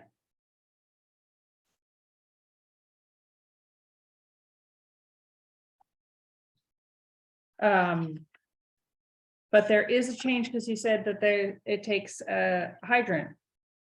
That there are additional hydrants being added, or are they just having more water taken to the hydrant? So when you increase the diameter of the main, Mm, you're increasing the flow capabilities of the water. Pressure remains the same. mhm. But if you've got a small pipe, it can only put through, let's say, 100 gallons. You've got a big pipe, Mhm. you could put through 1,000 gallons. Mhm. So that's what we're doing here. That big pipe is also a new pipe. The old pipe that's there has been there for 75 years. Let's just say it's very, very tired. Mhm. We're also replacing a hydrant, putting in a brand new hydrant on this stretch. But this whole pipe that we're putting in, this 10-inch pipe, makes it feasible that the water main that Greg is putting in on the rest of the section going down to Steamboat Wharf is a viable pipe. Without that, without us changing this pipe, none of those hydrants down by Steamboat Wharf Road or up on Cooksey Drive are viable. So they're hydrants that are already there. On this stretch that we're talking about. Well, no, but up on Cooksey Drive, No.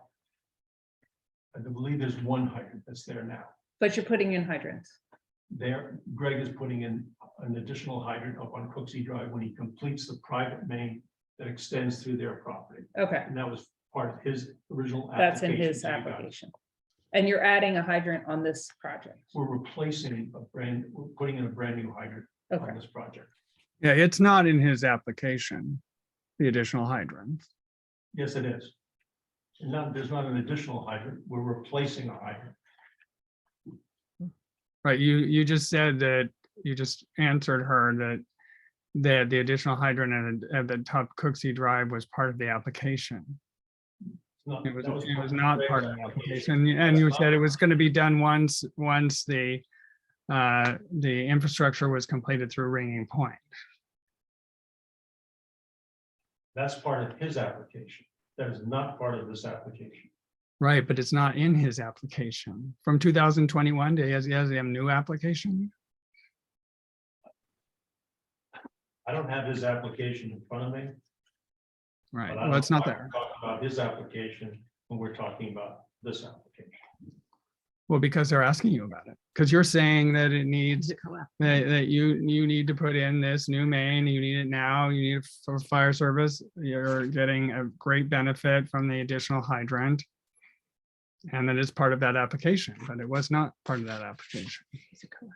I'm not following you. so There- you're saying that this is beneficial because it's a fire benefit. And one of your major points has been that there's a hydrant at the top of Cooksey Drive. There will be a Yep. hydrant at the top of Cooksey Drive. There's an And he's saying it's not in the application. He claims it's, It's in Greg's, that's why. right, well, so are you saying, are you looking at Greg's application or are you looking? Yes. What is, so he's looking at Greg's and he's saying there, do you recall there being a hydrant and? No. So in this trench, is it just the water line? just the water line. There's nothing else. There's no sewer, no storm drain, nothing in the same No, trench as this, so it's by itself? completely by itself.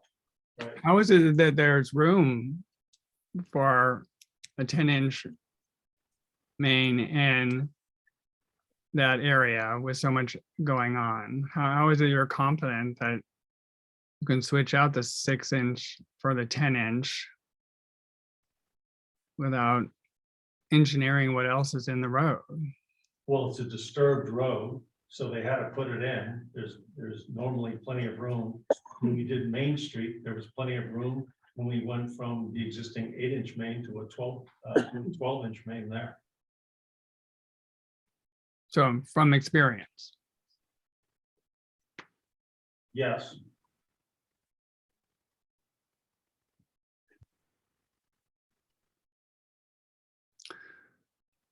So what happens if Ringing Point decides to go another direction? Not finish the main, not put in the additional hydrants, not do any of the other work? Is it bonded? Is it? So you're How are saying you, how are you spending the district's money wisely by doing this in advance of all of that other work? because we're improving the water quality and the hydrant flow capability on the existing stretch that we have that's approximately 700 feet long. We're improving the water quality to your 3 houses. So irrespective, you'd be in favor of this project, even if it wasn't extending to. Correct. But it is extending, and they're in the process of extending it. That's a big project. You know, But there's- you said that this project's been in the works for a number of years, long before Ringing Point was sold. Right, correct. So this has been something. Paul's indicated a few times that this is a project that's been they've been thinking about before the project that you're saying may not get finished, but. Right, well, yes, and that's what he's saying, and I have to respect him for saying it now. It's certainly nothing that has been documented or has ever been brought up. We've never had any water main issues there. So, I mean, I don't want to belabor the point. I'd like to see it all done. And I'd like to see it all done in a way that makes sense for everyone. And eventually, including us and our blow off issues, which we don't need to go back into, but it just seems to me it's not you're not giving it the same treatment. But we've made our point, and if you want to make a different decision, then you should just proceed. We can react. I guess accordingly. the argument is that it's replacing existing. We would review things and expect different level of things if it was all new conditions. But if somebody wants to come along and replace what's there and simply upgrade to new equipment, you have a different level of scrutiny of the situation. Right, but he isn't replacing a 6-inch main with a 6-inch main. He's replacing a 6-inch main with a 10-inch main, and he's taking out a hydrant. And so there's, I don't know where he or the district, who's ever designed it, is taking out the hydrant. But we have 2 hydrants right now along that stretch. So I don't know which hydrant is going. But The one in the middle is, Yeah, normally when you dig a trench, that trench could be 4 feet wide. So if it's a 6-inch main or it's a 10-inch main. Yeah. They're gonna be digging it 4 feet wide. And that's how it was dug when it was installed. 50, 70 years ago. 1948. Are you gonna have to do any blasting? We don't anticipate any blasting now. So how will you know to change the water boxes and the lines? How will you know when you come up to those, you see the conditions of them? Yes, You'll just automatically replace them? yes, real good chance we're gonna replace most of them, but there's some that have already been replaced, Ken. So I can't tell you exactly which ones those are, but once we're in the road, we're not coming back. So whatever needs to be done is gonna be done. It's gonna be in great shape.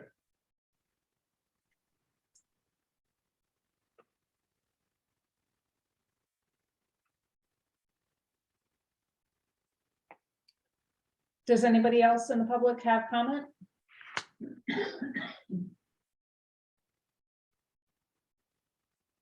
Doesn't look like it.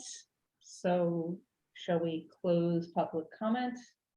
And then I guess the question is, do we find the application complete?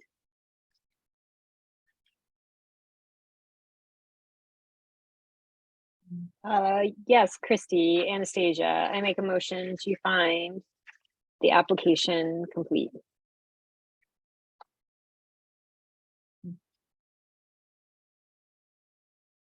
But I will need a second. Yes. Okay, I just Not thinking- as in time, not a second, as in a minute, a second.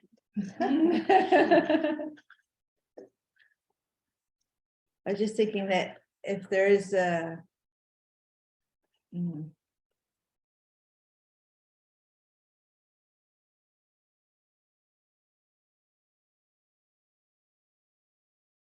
You think this suffices? That's what I'm debating. Initially, when he brought up the idea of engineers drawings, I thought, oh, why don't we have, but it's replacing the existing.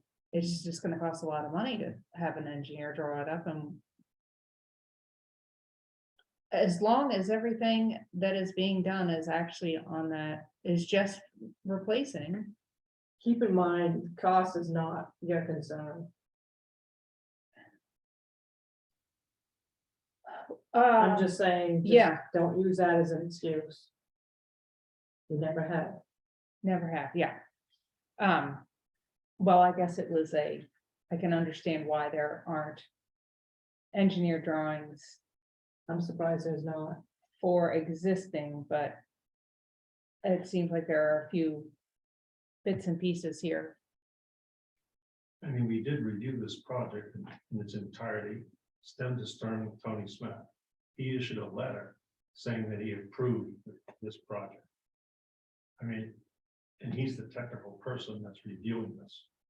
But we're the planning board, Yeah, so it needs to all be communicated with us. He did, he issued a letter to you guys. Yeah, but that doesn't, you know, that's not like the equivalent of an engineer's drawings No. for us to understand. But we have to take responsibility for what we're approving, and if we can't feel like we fully understand. I guess you have to ask yourself the question, say, okay, what is an engineering drawing gonna do for you? Let's get a detail for them, the piping system, the replacement of the hydrant, where the existing lines are and the water boxes. That's what this, there's a culvert, storm drain crossing. I think they need more details. I mean, I wouldn't approve this plan given to me. Well, I mean, the town has to We've got a provide GIS engineer drawings. we've got a GIS drawing that shows the location of all curb stops, everything that we're doing with this project. We show exactly where the main is. The main is being replaced, it's 5 feet down. What does an engineering drawing change about that? Nothing. This doesn't give any information. I don't know what this plan is, we can't read it. I don't think know if it that's might be that. that it's breakthrough that way because it's in familiar information to you. So your mind may fill in gaps that, since we're unfamiliar with it. I guess it sort of, it feels a bit like, we have to take your word for what's going to happen, and I guess that engineering drawings would make us feel like it's really recorded what is there and what's being replaced, Taking my word, I guess I don't understand. I mean, you've got an existing main. It's buried in that line. It's 5 feet down. It's a pipe. You're taking out that pipe and you're reconnecting all the connections that are made to it in exactly that same position. We're not changing anything else with respect to that road. but you said, you say that, but then there are the water boxes that you've mentioned, and then there's a hydrant, there's going to be the subtraction of a hydrant and stuff that would be clear to us on. So it's typical to change a hydrant out. You don't go with engineering drawings, you simply go do a dig safe, you dig up the hydrant, you replace the hydrant, it's done. That's all we're doing in this project. This particular hydrant is being replaced. If you want to tell me not to replace the hydrant, we could not replace the hydrant. And just do a dig safe later on and replace the hydrant. I'm not telling, it's not a matter of whether we're telling you, is whether you've clearly communicated, that you've given us information that we can review so that we can take responsibility for what our I understand. aspect of this project is. Yeah, I understand. I don't see any basis that to replace a water main, this particular water main, when we're not affecting anything else, that would be required.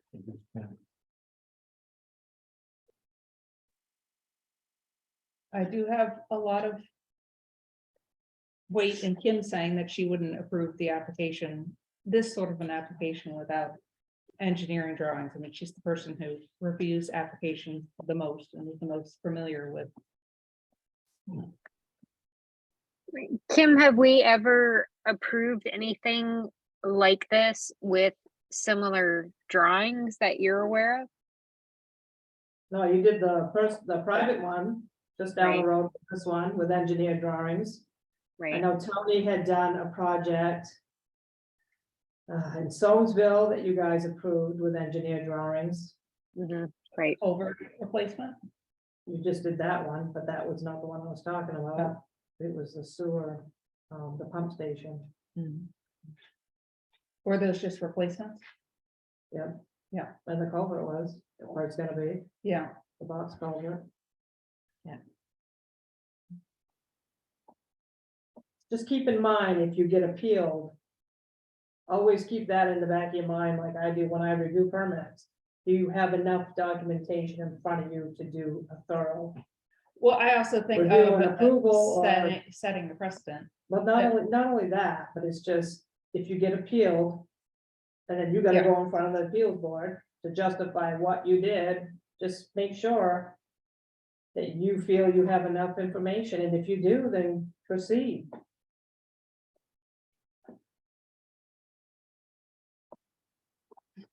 So us making a presentation to your public works director and having him fully understand our project and approve our project. Does that have any bearing on this at all? If that was all that it took, and we didn't have, if we could just hand over all the responsibility of approving this, then you wouldn't be here. That's a good point. We're shocked that we are here. We thought we're simply gonna have to do this with a road opening permit. You know, when we've talked to the people in the DOT, Yeah, they were very surprised. And that's the DOT, state highways, mhm. replacing an existing water main. Their precedents, I think, would be important to recognize. What do they require? John Craig, DOT. We talked to him about this project.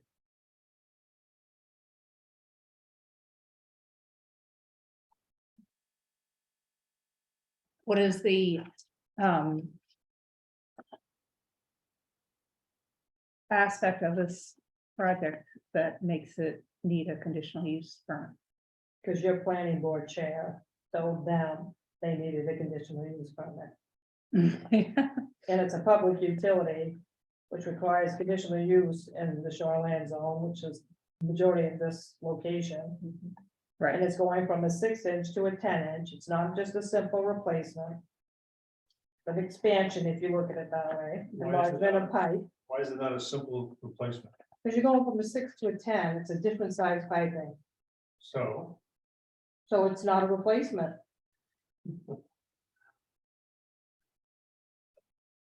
that is a replacement. I mean, when you look at it. You know, yeah, you can argue about it all you want, but it's here before the board because their planning board chair told you it needed to be. And he's the one that makes the calls on the applications. But I differ with your statement when you say. Oh, you can differ with that, 10-inch that's fine. versus a 6-inch is not a replacement. Strongly disagree with that statement. It's fine, disagree, that's I fine. mean, if this thing was altering in the road, going off, doing something, it's directly underneath that blue line that you were walking on today. No change.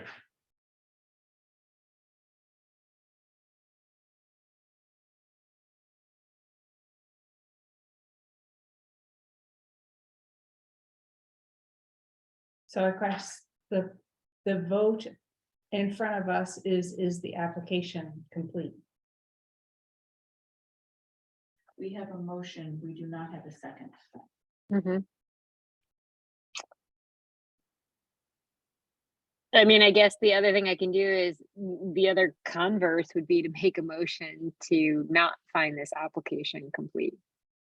That's, well, if we feel that we should be having engineer drawings, it's not a complete application. Correct. So I will make a motion to not find the application complete. Generally, we make the motion in the positive and Oh. then vote against it. It's really hard to do, and we never make it through to the plate. I make a motion to find that the application is incomplete because it is missing an engineering drawing. Now you have to second, Chris, hold on, Is that, no, Christie, did you make the initial motion? I made the first motion. Nobody seconded it. So somebody has to second it so that then we vote against. We can vote it down. Yeah. Oh, It's Can't really be hard to- me. okay, so I'll make a second to Christie's motion. And then we have to, how do we do the next? And Can I just withdraw my motion? I believe what you. No, I think that we Probably have to vote again. We have to have the motion and the second, and then if we feel there needs to be engineered drawings, we vote in the negative. Oh, okay. Since I did the seconding, can I vote in the negative? Yes. Nay. Tracy Keller, nay. Gloria, Gloria, I. are you voting, you're voting to that the application is complete? Incomplete. Incomplete, so you have to vote nay. Nay. Sorry, Gloria, nay. Christie, Anastasia, can I say nay to my own motion? yes, you may. I may. Anastasia, nay. Meredith Randolph, nay.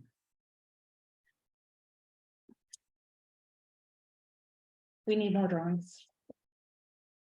Pardon? We need engineered drawings. So what happens if I had engineering drawings to you tomorrow? What does that mean? You could be on. Then you can continue it to the November 9th meeting.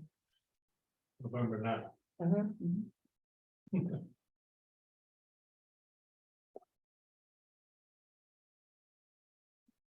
And that is all, the only thing that you require. Do we see anything else? I think that would just really clearly let us know what was going on, so, yeah.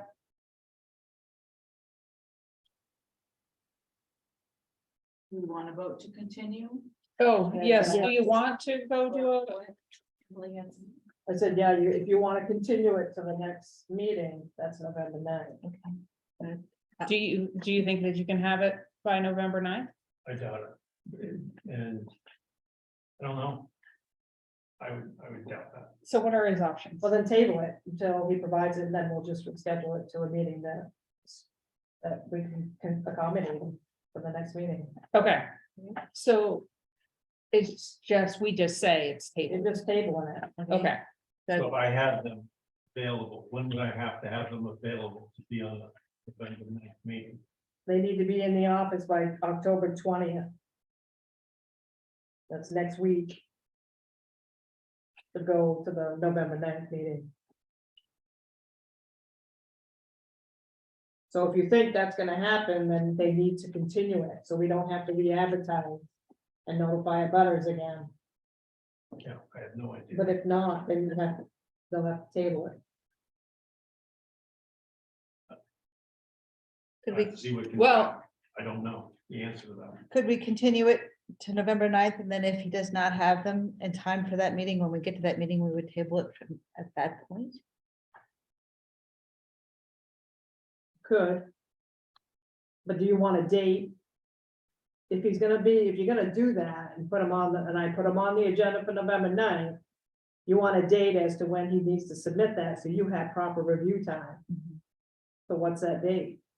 I thought you just said October 20th. Well, that's if, you know, you don't have a deadline date specific for submissions, correct? But if he can't get it in October 20th for the November 9th meeting, what is the date that you feel that he can submit it at the latest to give you the proper review for the November 9th meeting? I would think. No, you know, a week. Before the meeting? So November like 2nd. November 1st? Yeah, I mean, it's just engineered drawing so that we can see that, as far as what he's told us, there's not gonna be any big conundrums. We're just gonna have it really recorded, everything that's being done. So what's your deadline date? He needs to know before he leaves here. Or that would make it November 2nd, if we give him a week. Is that a weekday? I assume that's a Wednesday. Okay, all right, It's okay. how we get done. So let me ask a question. So you just approved an application for a 90-foot water main extension. How is his drawing different and tells you any more information than what I presented here? He had engineered drawings. It is a sketch, just like this. No other detail. It went from, well. You've mentioned a number of things that are going to be affected and are going to get changed, and other than just the water boxes, the hydrants, That's part of the water main. yeah, Yep, we're replacing the water main. We're reattaching the existing services that are there. and what are the existing services? And People's services that are attached to that main, they're identified in Yeah. that drawing. And so you approved this application, which, nice application, and I'm not finding fault with that. I thought it was perfectly fine. But that's it. Just a sketch, horizontal sketch showing, here's the road, here it is, done. I don't see a difference.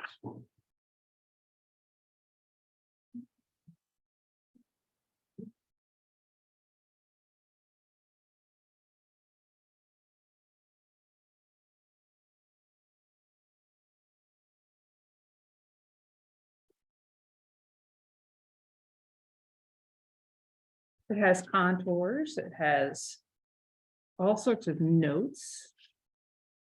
Sewer trench.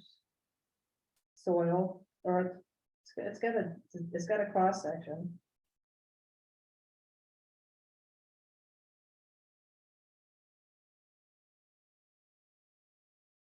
Everything's recorded, trees recorded, grades recorded, a manhole. Water sewer pipe trench detail is on a cross With- section diagram. They provided. This gives drawings, us- stamp and sign.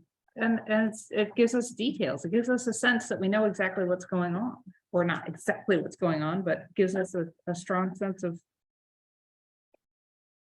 what's going to be done.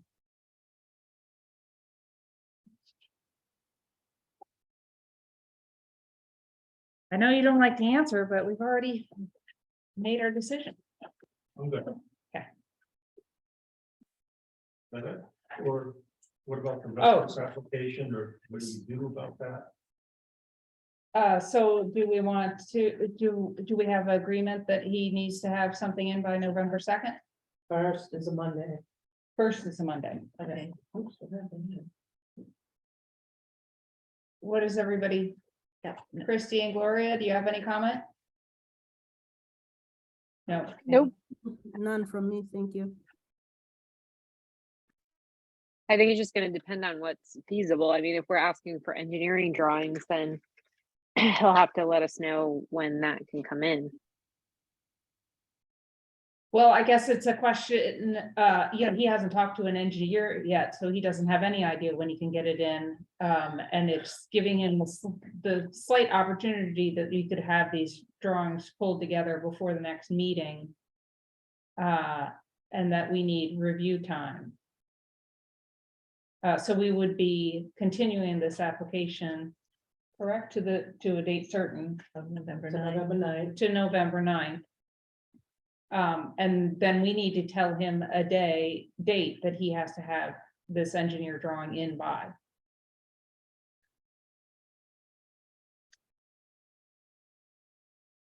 So.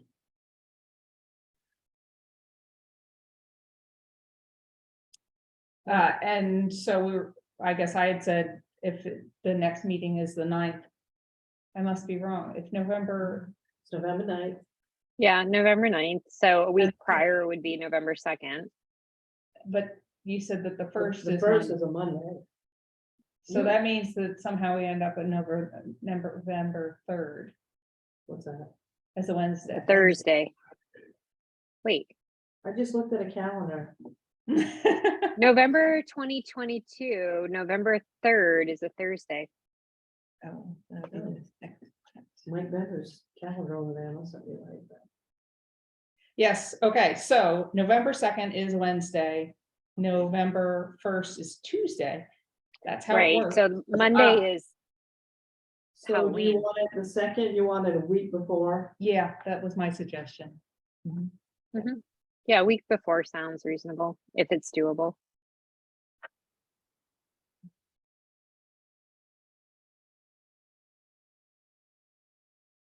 So November 2nd.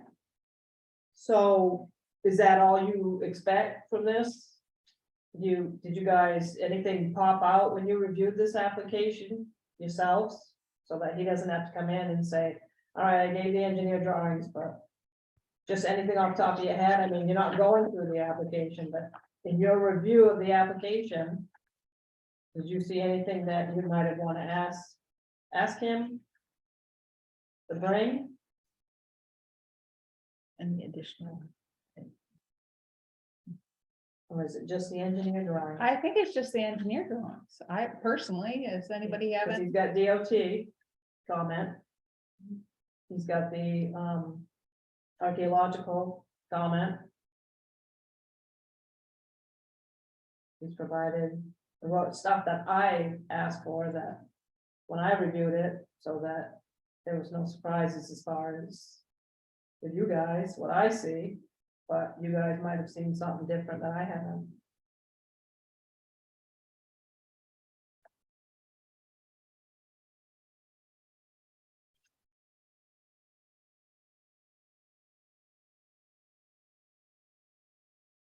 I don't think. All right, then the expectation is just the drawings. And then you'll review it.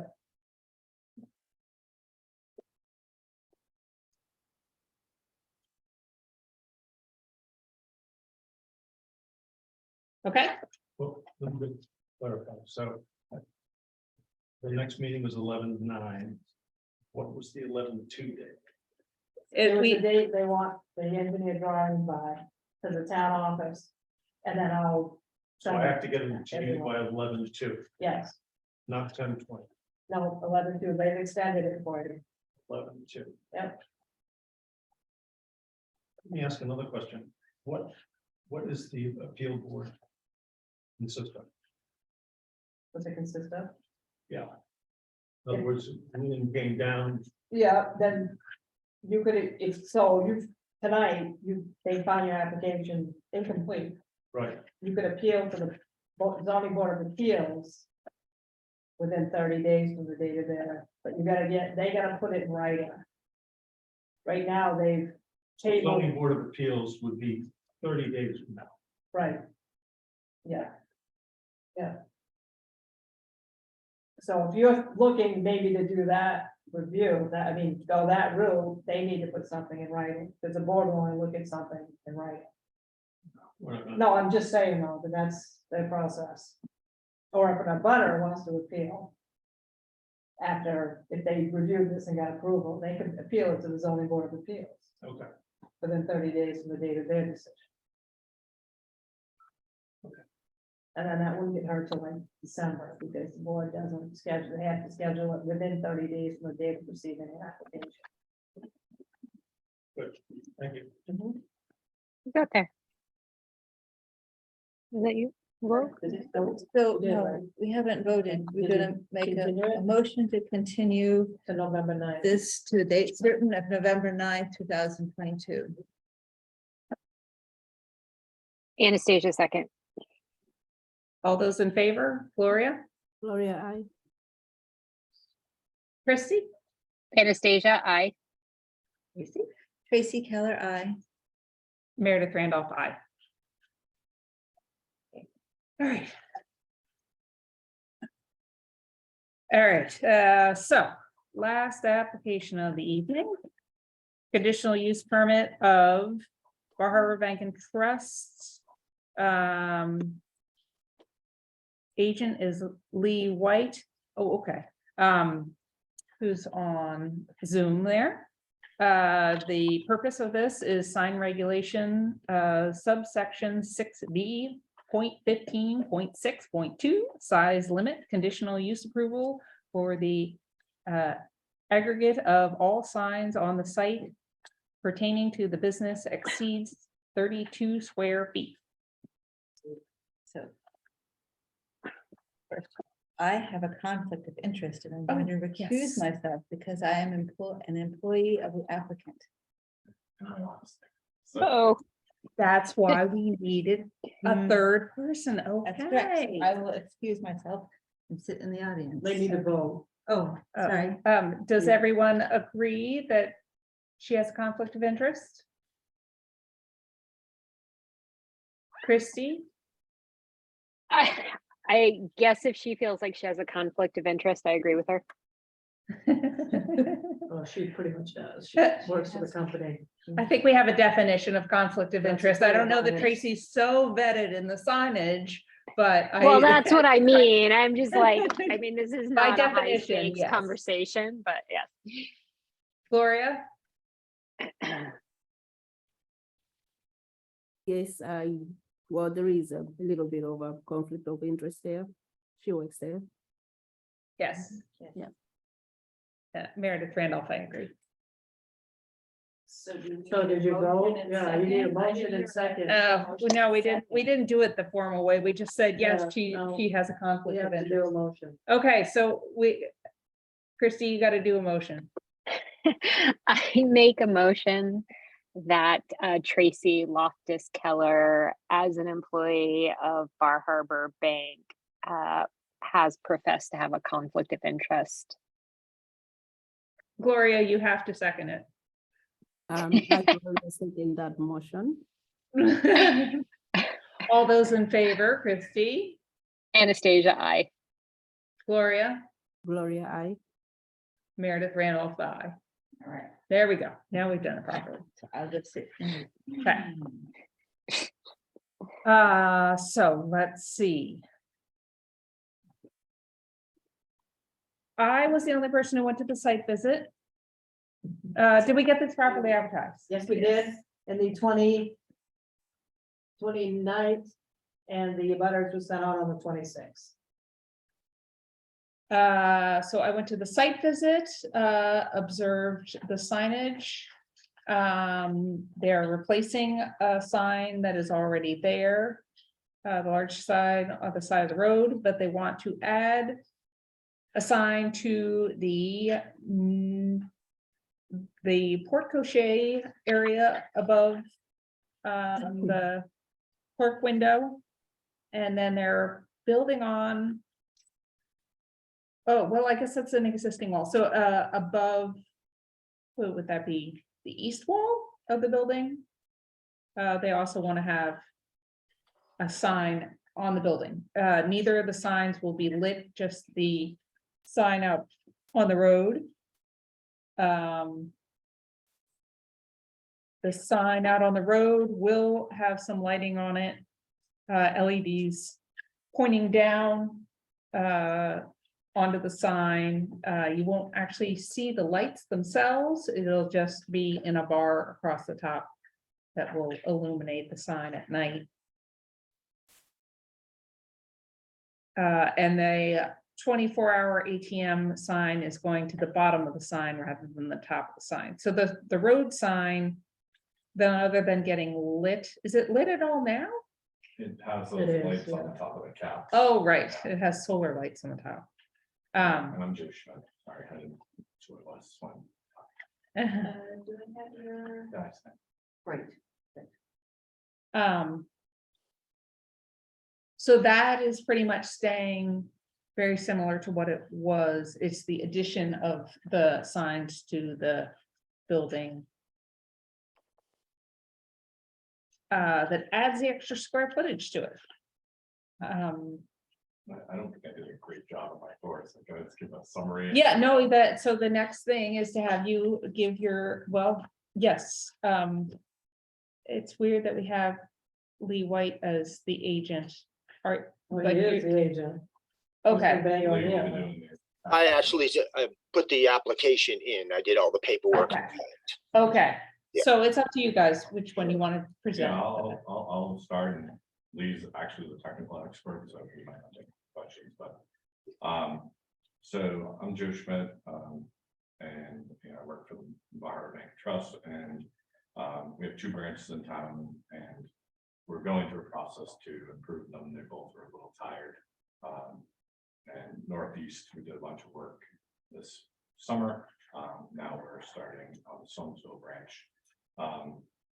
you know, as Ms. Randolph said, we're adding an addition to the building and putting a standalone, putting in an ATM there. Currently, we have an ATM that's in the drive up, and it creates, you know, some issues. As part of that process, we wanted to improve the signage at the location to, you know, fit in the community, but to, you know, do a better job of identifying the company in the building and replacing the very tired sign that we have on the roadway. The roadway sign is going to be 29.5 square feet. That's the existing sign that Ms. Randolph referenced. The circular shaped sign proposed in the front of the building that's the 48-inch by 48-inch. That's 12.5 square feet. We calculated that out. And the horizontal sign over the drive up is 9.6 square feet. And we calculate that out. So the existing sign we're replacing is 29.5 feet. 2 additional signs are 22.5 feet combined. Those 3 signs in aggregate are 51.5 total feet. On the and we submitted it more of a conservative approach on the ATM piece. That's a panel that the ATM gets inserted in, and most communities have to consider directional signs, but we want to make sure that we, you know, properly vetted that in this community. So, you know, our goal on that would be to make sure people know that it's a 24-hour ATM and that's where it is. You know, we've moved ATMs here a couple times, and you know, this seems like a more final solution for that issue. And it's been on either side of the building, not facing the road, where you think it would be. Yeah, been back 5 years, and Ms. Randolph and I were trying to figure out when that was. It wasn't that long ago. He said No, it- the one facing the post office was not that long ago. Yeah. And I think it might not have been ADA compliant, and I thought I moved it over to the other side, and then, Because of the ramp going up, yeah, right? and now people stand in. I'm like, it's far more dangerous Yeah. now. And people sprint their cars. And so, the ATMs are Drop their better. keys down the gutter. You know? It's a very expensive solution. So, you know, we're cognizant that we are asking for a, you know, more than 32 square feet. You know, we believe the signs are tasteful and fit in the character of the neighborhood, and, you know, do an adequate job of identifying the bank, and it's an improvement to what is there today. That's all there. So what is the existing aggregate signage? The existing today? Today, the existing sign, 29.5, I think, about In 29. total, 29.5? is All what right. that current freestanding sign is. That's all the signs that have anything to do with the notification of the bank. Correct. All right, and now you're proposing to do 51.5 in aggregate? Correct. Thank you.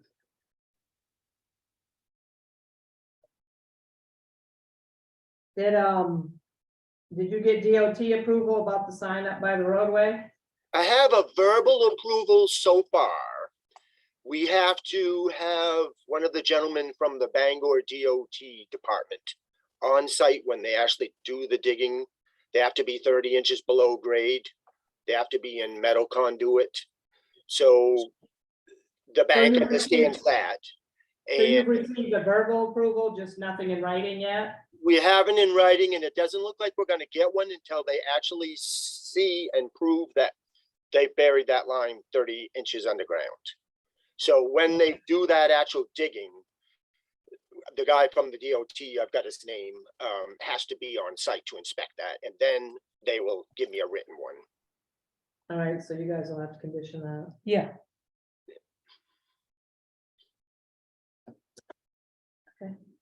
All I had. And I really meant it when you said that you should point across the street and go. That's important. You know, when we look at that neighborhood, you know, there is an existing a butter, which is the freshest gas station that has been granted a variance to the 32 square feet. And then, you know, looking at their signage, they, you know, have significantly more than what we're asking for. And, you know, it may be a little, I shouldn't say that. It's, you know, we tried to make sure that our signage was appropriate and consistent with the community. So, you know, there is a precedent to, you know, having more than 32 square feet in that direct area. Do we have any public comment? None heard.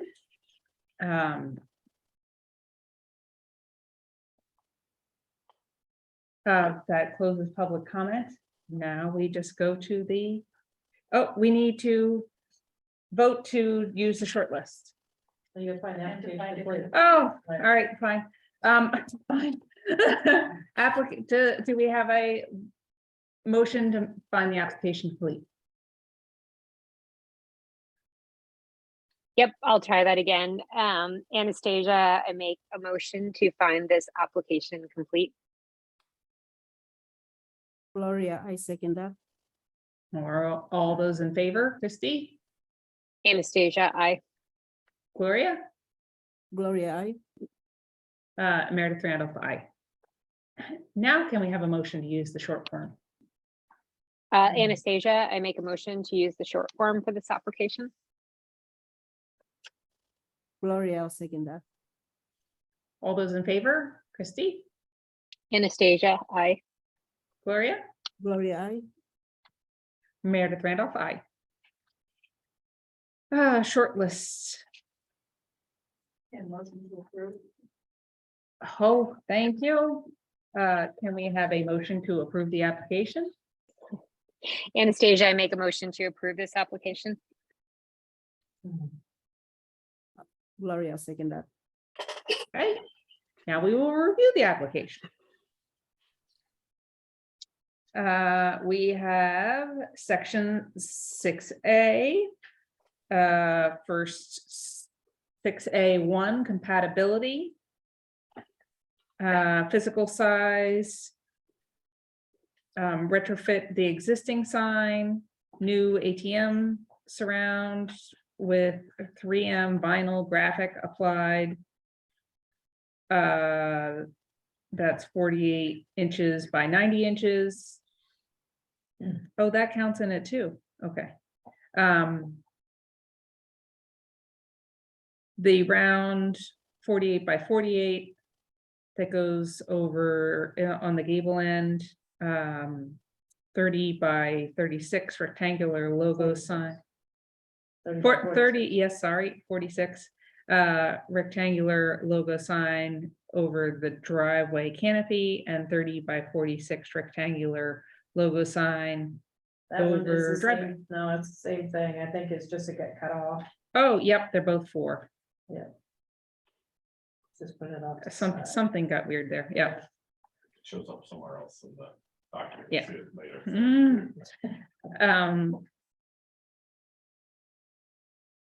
So that is the issue, that he wants more signage than the physical size of it. The visual impact, update signs on building and on monument sign. Proximity to other structures, new signage will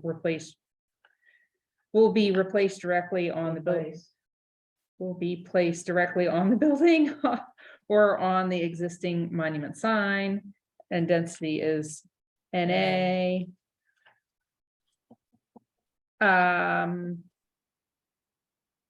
So I guess this is the issue, I guess I would say, of a reason why we would give him a variance is under the compatibility. I assume that's why we have a code that restricts how much signage you can have. Not under this section.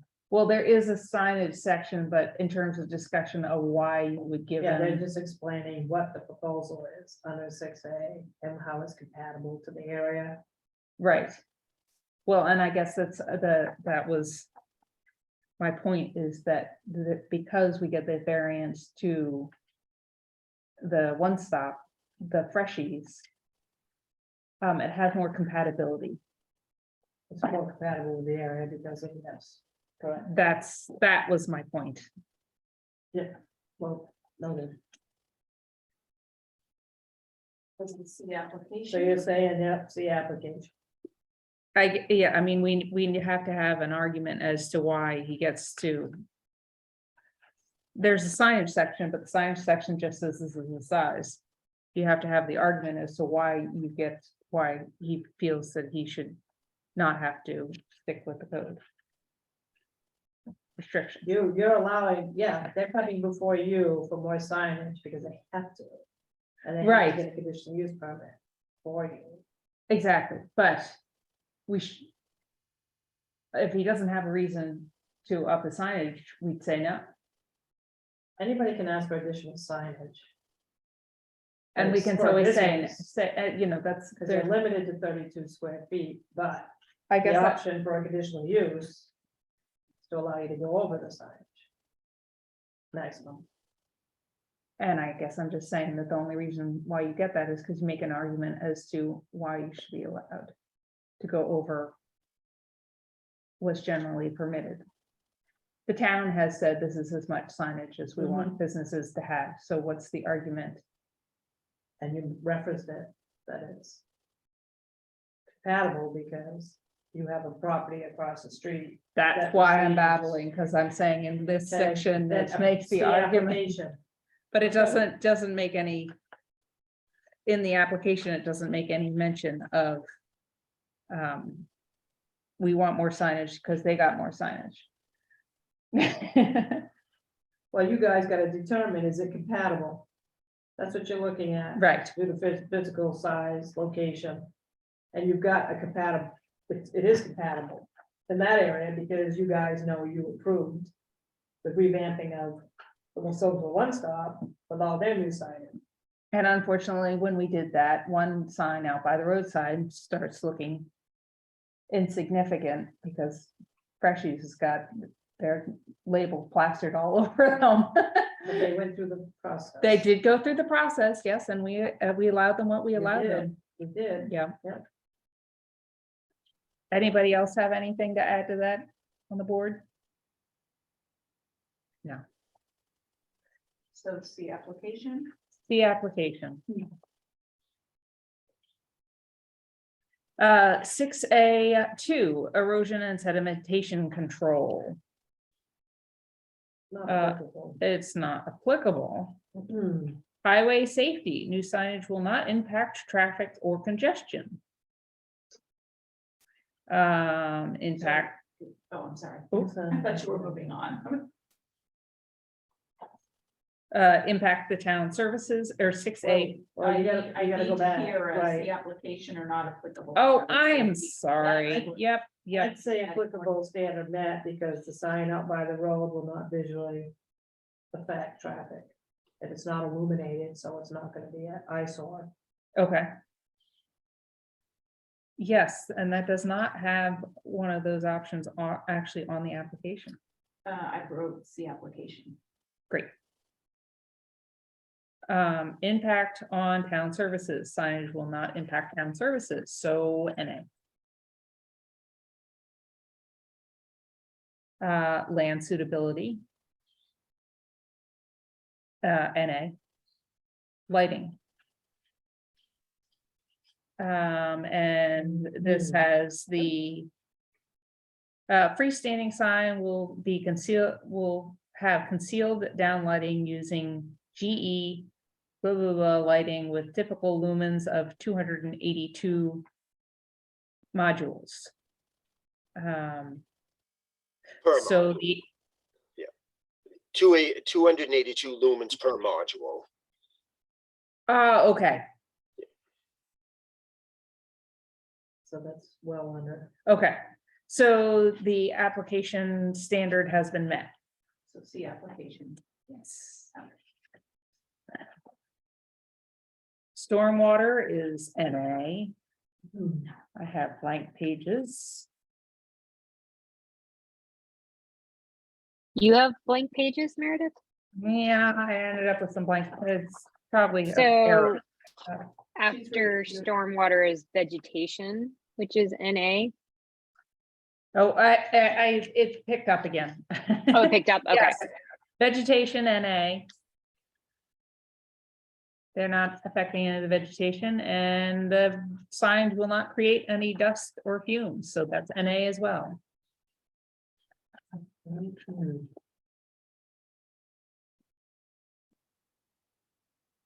Okay. So findings of fact are,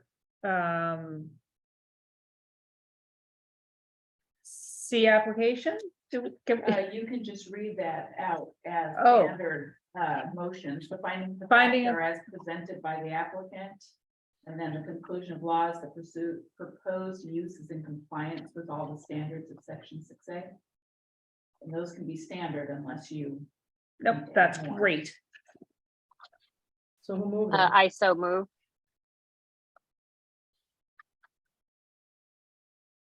Gloria, you're our seconder. I second that motion. All those in favor, Christie, Anastasia, I. Gloria, Gloria, I. Meredith, aye. 6B, specific standards and activities of land use. This is not agriculture. NA, it's not an air landing site.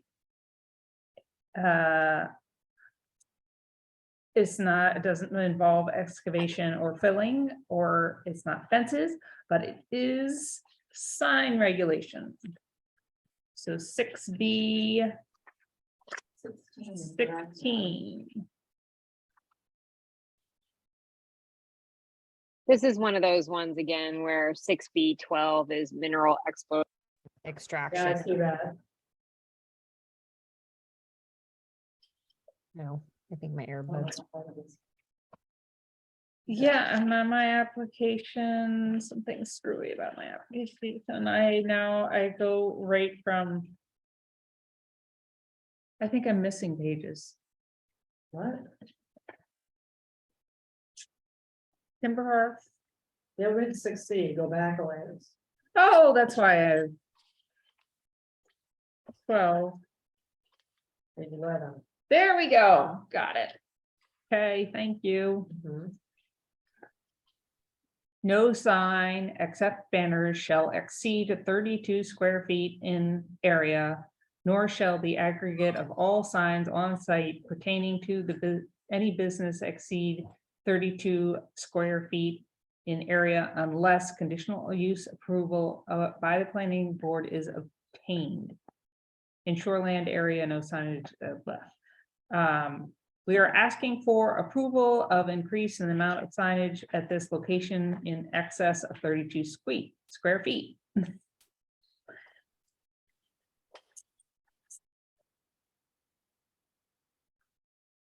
Do we feel they've been excessive or that they've made a good argument for it, or?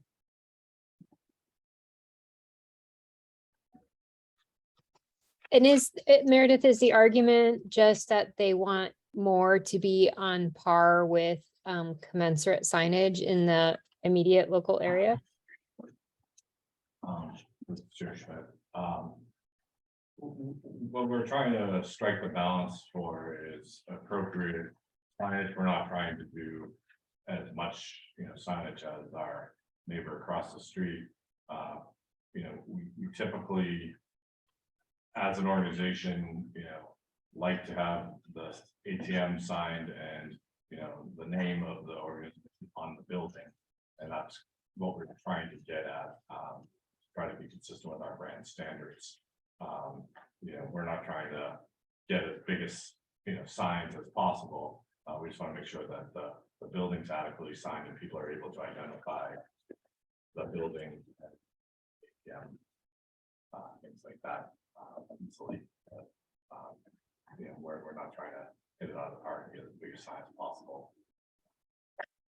That answers your question.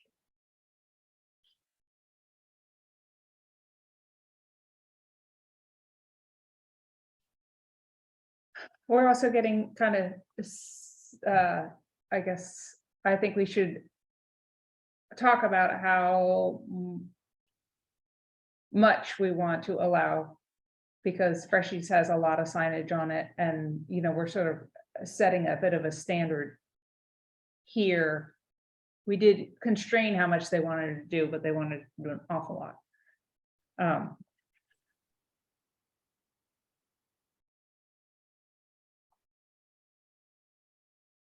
I wasn't on the planning board when the Freshies one came up, but I mean, what was They other had than arguments restraining their like, original ask?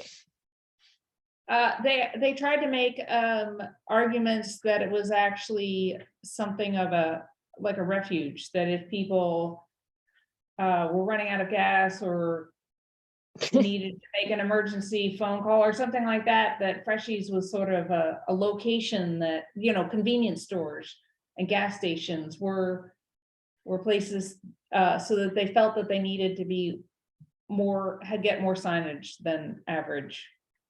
I mean, these guys aren't asking for an astronomical amount. They're going from 21.5 to 50. 29, 51. 51.5. I mean, it's 22 extra square feet. I don't think it's necessarily excessive. I guess I think it's just what we did with Freshies was discuss the reasons why you wanted to see each sign. You know, they wanted one on the north side of the building, and we said you can't see it through the trees anyway. No. And that big tomato. But anyway, so. And then, yeah, they wanted tomatoes on the. Right, on the well, they awnings like, and stuff, and- you know, they're doing an addition, so they want to identify the ATM better than where it is. I mean. Well, and that makes a lot, but that's directly on the ATM. Right. And I can definitely see like over the drive-through, that as you're coming down the road, that might catch your eye and say, Yeah. oh, which bank is that? Oh, that's my bank. Yeah, Okay, yeah, I yeah. want to go there. You know, and then the sign up by the road doesn't really look any different at all. Right, If anything, the ATM sign's going from the top to the bottom. Right. I guess the only one I can see is the It's one up on the gate, circular one, the circle on the gable that I'm gable. like, who are you catching? I mean, realistically, that's just people coming out of Freshies, to be honest. And, you know, if the committee was like, want you to, you know, dial it back a little bit, you know, we could take that one off the table. The other ones all do have a reason, like, Yeah, you know, that is more just brand identification. Well, it's covering an event too. oh, it's a window. Covering the event, it says on the thing, non-illuminated sign to Oh, cover Yeah, event. it's actually- Yeah. We stood there and talked about it, and it's a window. It's weird. And we've Well, got- it's all around. Somebody's benefiting from it, but anyway. Fortunately, I think this goes into. Oh, Say dead nothing. space. Nothing, right?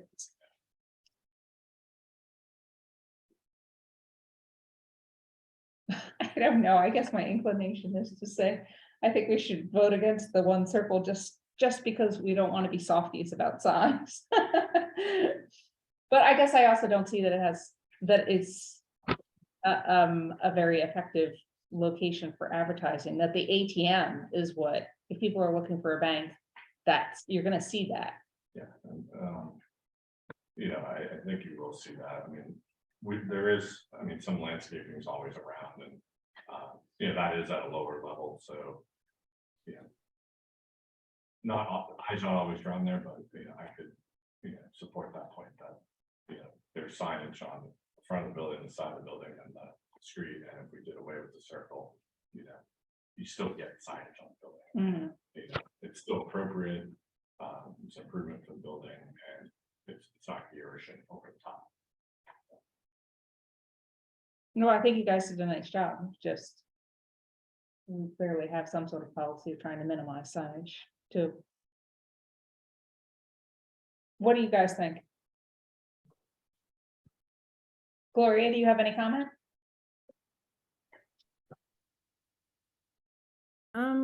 Not really. I'm kind of just listening. It's just interesting, making the comparison between what was decided back then for freshies and what's being proposed here tonight. So no comment on that. I guess the way it was, Gloria, were you done? Sorry, I didn't mean to cut you off. No, that's fine. I'm listening. I mean, it's such an industrial, busy Yeah. area.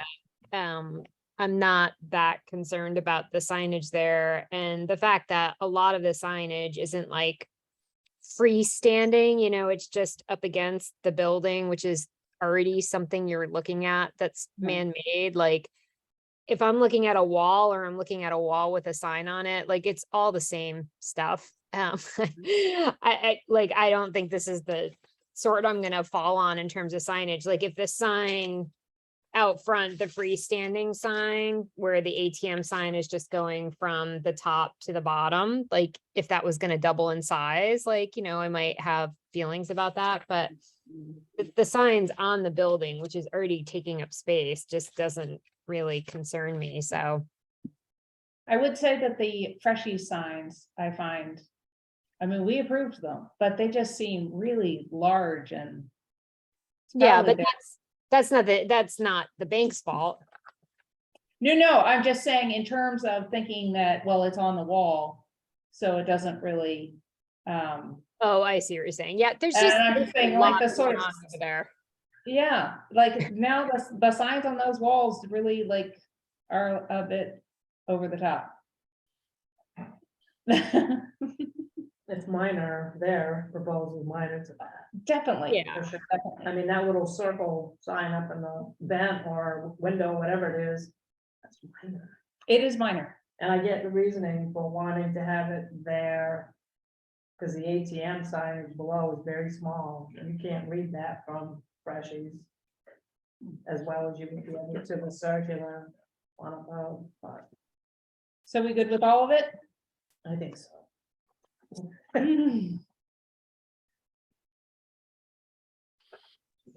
So are we doing C application? or- Oh, I'm waiting for Christy and Gloria to say whether I'm they're. fine. I don't, yeah, this is not gonna keep me awake at night.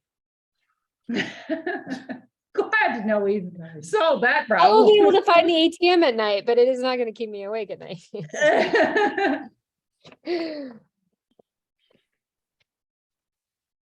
I Did you have second any? that one. Second, okay. Yes. All right, so we are saying C application. I have lost my way. Where am I? So you vote, consecutive.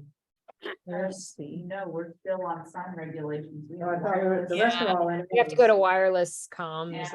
Yeah. Yeah, no, yeah, I will walk you through it.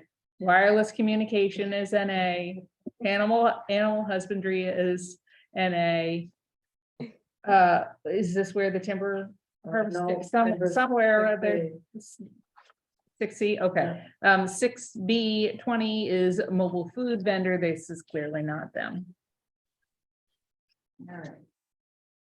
So we have a findings of fact, the proposed use will include none of the specific activities or land uses described in section 6B, except for applicable sections noted above, which would be 16, 6B, 16. this B16. And the conclusion of the law is the application has been met. Anastasia, I so move. Gloria, second that. All those in favor? Christy, Anastasia, I. Gloria? Sorry, didn't hear that. Gloria, I. Thank you. Meredith, aye. And Where's my C? There it is. Okay. Shoreland standards. This is not in the shoreland, so It is shoreline commercial. The really, front portion of it, yep, just the corner of it, oh. Okay, unfortunately. wow. Okay, so. 6C1 agriculture, NA, 6C.2 archaeological sites. I can assume that this is, It's all NA. it's all NA. Yep, Okay, so none of it's applicable. 6C, all NA. Yep. I don't know why we have to go through it sometimes. But that's all NA, and so it's, don't go ahead. Okay, so finding a fact for somebody else to make the motion, but the proposed use will include none of the specific activities. Period. Under 6C. Under 6C. Anastasia, I so move. Oh, hold on, we need a conclusion of law. Oh, conclusion of law, but the standard is, wait, there's no conclusion of law, that there's no It's not. standard doing that. That'd be what it Yeah, is. right. Yes, I guess. Section 6C is not applicable.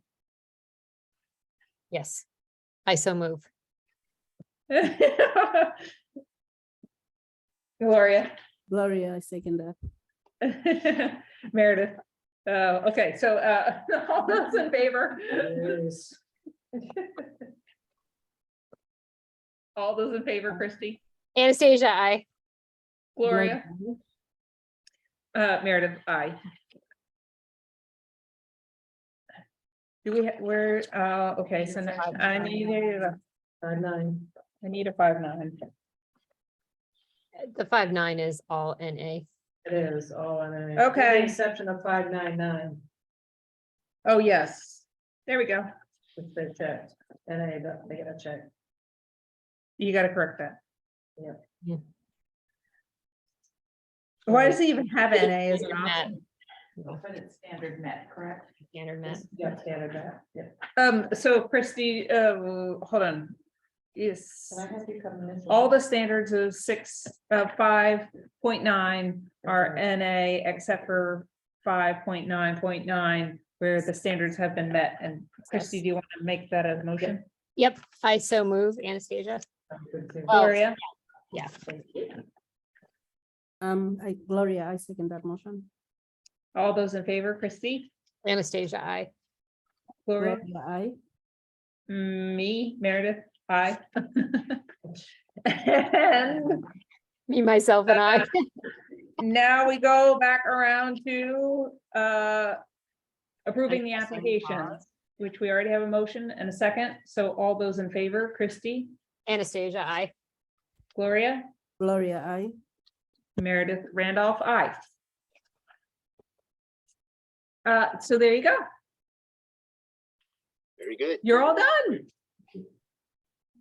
So you guys submitted your building permit application as part of this. So you'll have to send money for less than $20. She wants her $20. The signage. There you go. Do we have any others? Other? Oh, you didn't condition it, they made DOT approval. Oh.